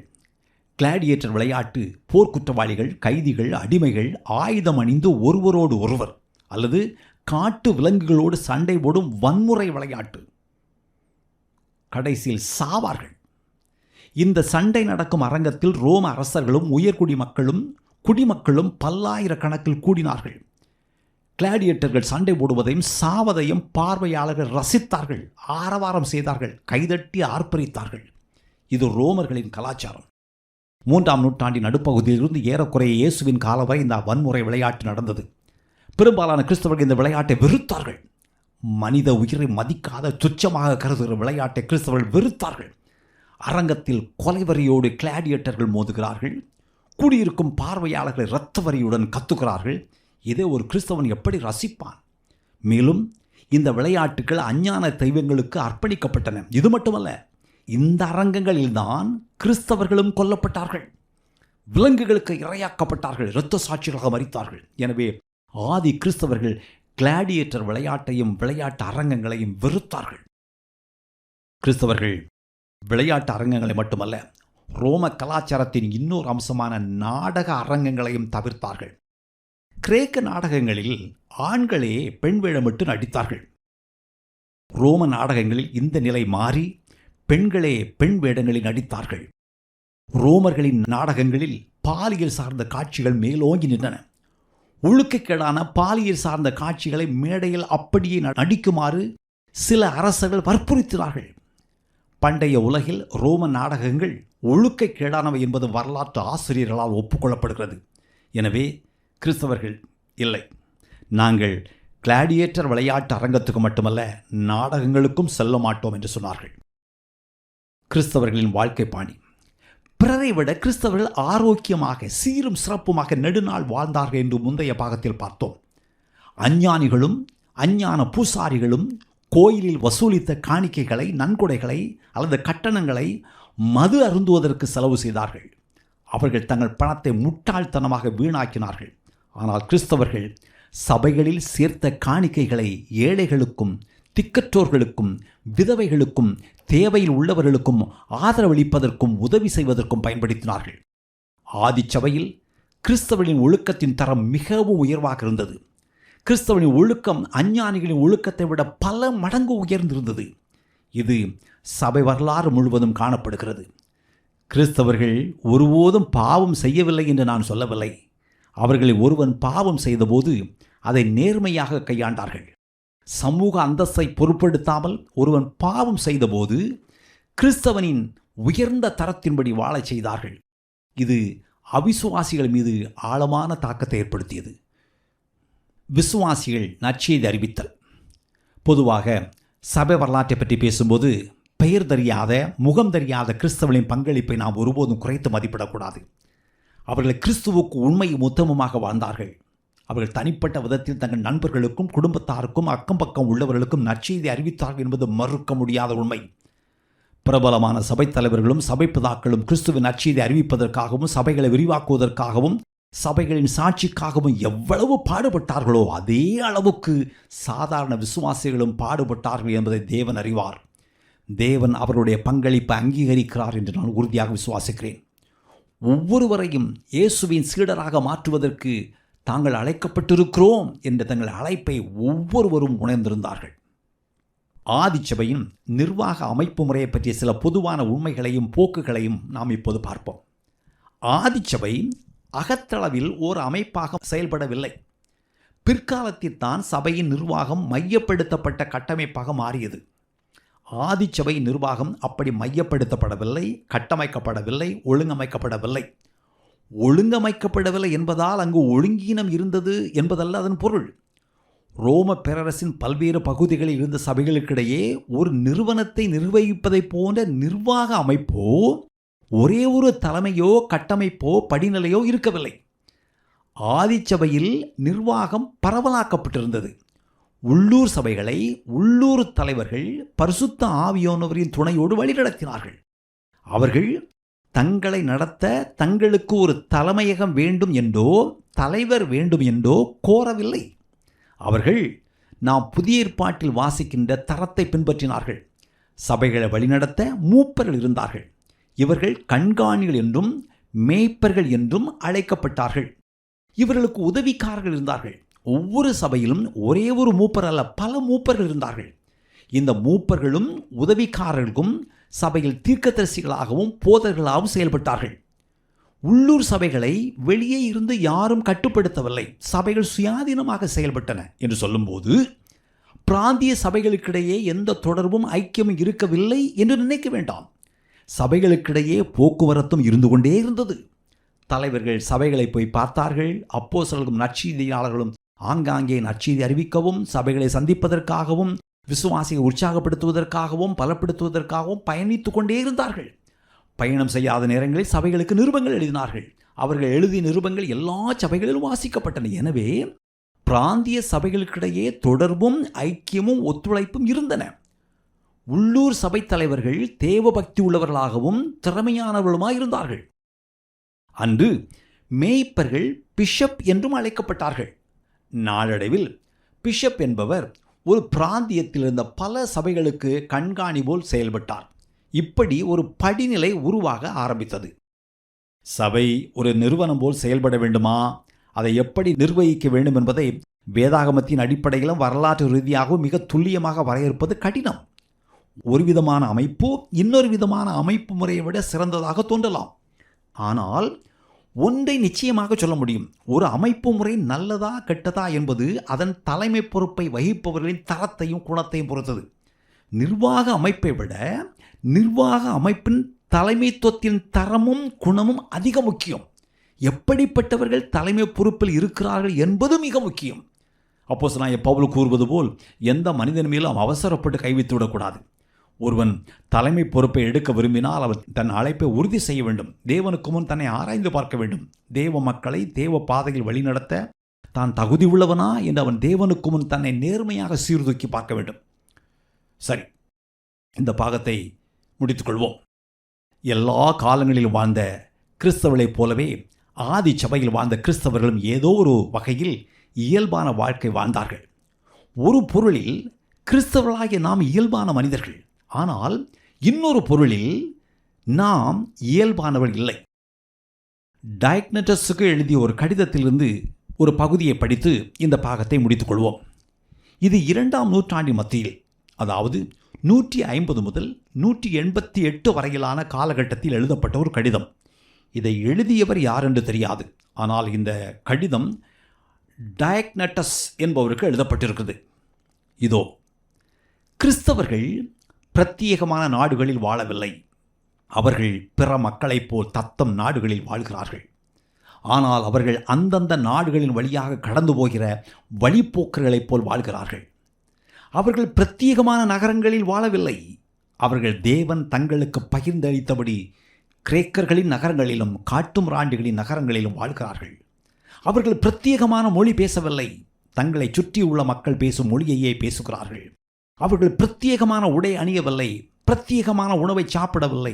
தங்களை சுற்றியிருக்கும் மக்களைப் போல் உடுத்துகிறார்கள். அவர்களைப் போல் உண்கிறார்கள். வாழ்வின் எஞ்சியுள்ள காரியங்களிலும் அவருடைய பழக்க வழக்கங்களை பின்பற்றுகிறார்கள். ஆனால் அவைகளில் அவர்கள் கிறிஸ்துவின் முத்திரையை பதிக்கிறார்கள். கிறிஸ்தவ வாழ்க்கையை அற்புதமாக வாழ்கிறார்கள். அவர்களைப் போல் நாட்டின் குடிமக்கள் என்ற முறையில் அவர்கள் பிறரோடு எல்லாவற்றிலும் பங்கேற்கிறார்கள். ஆனால் அவர்கள் வெளிநாட்டவர் போல் எல்லாவற்றையும் சகித்துக் கொள்கிறார்கள். அந்நிய நாடு அவர்களுக்கு தாய் நாடு போல, தாய் நாடு அவர்களுக்கு அந்நிய நாடு போல. எல்லாரையும் போல் அவர்கள் திருமணம் செய்கிறார்கள், குழந்தைகளை பெறுகிறார்கள். ஆனால் அவர்கள் தங்கள் சந்ததிகளை அழிக்க மாட்டார்கள். அவர்கள் எல்லாவற்றையும் பொதுவாய் வைத்து சாப்பிடுகிறார்கள். ஆனால் அவர்கள் படுக்கையை பொதுவாக வைப்பதில்லை. அவர்கள் மாம்சத்தில் வாழ்கிறார்கள். ஆனால் அவர்கள் மாம்சத்தால் வாழ்வதில்லை. அவர்கள் பூமியில் தங்கள் நாட்களை கடத்துகிறார்கள். ஆனால் அவர்கள் பரலோகத்தின் குடிமக்கள். அவர்கள் நாட்டின் சட்டத்திட்டங்களுக்கு கீழ்ப்படுகிறார்கள். ஆனால் அவர்கள் தங்கள் வாழ்க்கையினால் சட்டம் கோருவதை விட அதிகமாக கீழ்ப்படுகிறார்கள். அவர்கள் எல்லா மனிதர்களையும் நேசிக்கிறார்கள். ஆனால் அவர்கள் எல்லாராலும் பகைக்கப்படுகிறார்கள். அவர்கள் அறியப்படாதவர்கள். ஆனால் ஆக்கினைக்குள்ளாய் தீர்க்கப்படுகிறவர்கள். அவர்கள் சாவுக்கு கையளிக்கப்பட்டவர்கள். ஆனால் உயிரோடு இருக்கிறவர்கள். அவர்கள் ஏழைகள். ஆனால் அவர்கள் அநேகரை செல்வந்தராக்குகிறார்கள். அவர்கள் ஒன்றுமில்லாதவர்கள். ஆனால் அவர்களிடம் எல்லாம் நிறைந்து வழிகிறது. அவர்கள் கனவீனப்படுத்தப்படுகிறார்கள். ஆனால் கனவீனத்திலும் அவர்கள் மகிமைப்படுத்தப்படுகிறார்கள். அவர்களை குறித்து தவறாக பேசுகிறார்கள். எனினும் நியாயப்படுத்தப்படுகிறார்கள். அவர்கள் நிந்திக்கப்பட்டாலும் ஆசீர்வதிக்கிறார்கள். அவர்கள் அவமதிக்கப்படுகிறார்கள். ஆனால் அவர்கள் பிறரை கனம் பண்ணுகிறார்கள். தூஷிக்கப்படும் போது ஆசீர்வதிக்கிறார்கள். நன்மை செய்கிறார்கள். ஆனால் தீமை செய்கிறவர்களைப் போல் தண்டிக்கிறார்கள். தண்டிக்கப்படும் போது மரித்தோரிலிருந்து உயிர்த்தெழுந்தது போல் களி கூர்கிறார்கள். யூதர்கள் அவர்களை காட்டுமிராண்டிகள் என்று சொல்கிறார்கள். கிரேக்கர்கள் அவர்களை சித்திரவதை செய்கிறார்கள். ஆனாலும் அவர்களை வெறுப்பதற்கு எந்த காரணமும் சொல்ல முடியாது. தேவனுடைய மக்கள் என்ற முறையில் இதுவல்லவா நம் அழைப்பு. நாம் இந்த உலகத்தில் இருக்கிறோம். ஆனால் நாம் இந்த உலகத்தை சார்ந்தவர்கள் இல்லை. இந்த பூமியில் நாம் செய்யும் எல்லாவற்றிலும் இயேசு கிறிஸ்துவை கனப்படுத்தவும் மகிமைப்படுத்தவும் நாம் அழைக்கப்பட்டிருக்கிறோம். சபை வரலாற்றின் இந்த பாகம் உங்களுக்கு பயனுள்ளதாக இருந்திருக்கும் என்று நான் நம்புகிறேன். தமிழ் பேசும் கிறிஸ்தவர்கள் அனைவரும் இதை கேட்க வேண்டும், பார்க்க வேண்டும், படிக்க வேண்டும், பயன்பெற வேண்டும் என்று நான் விரும்புகிறேன். ஆனால் அது என் கையில் இல்லை. நாம் தொடர்வோம். தேவன் உங்களை ஆசீர்வதிப்பாராக. ஆமென்.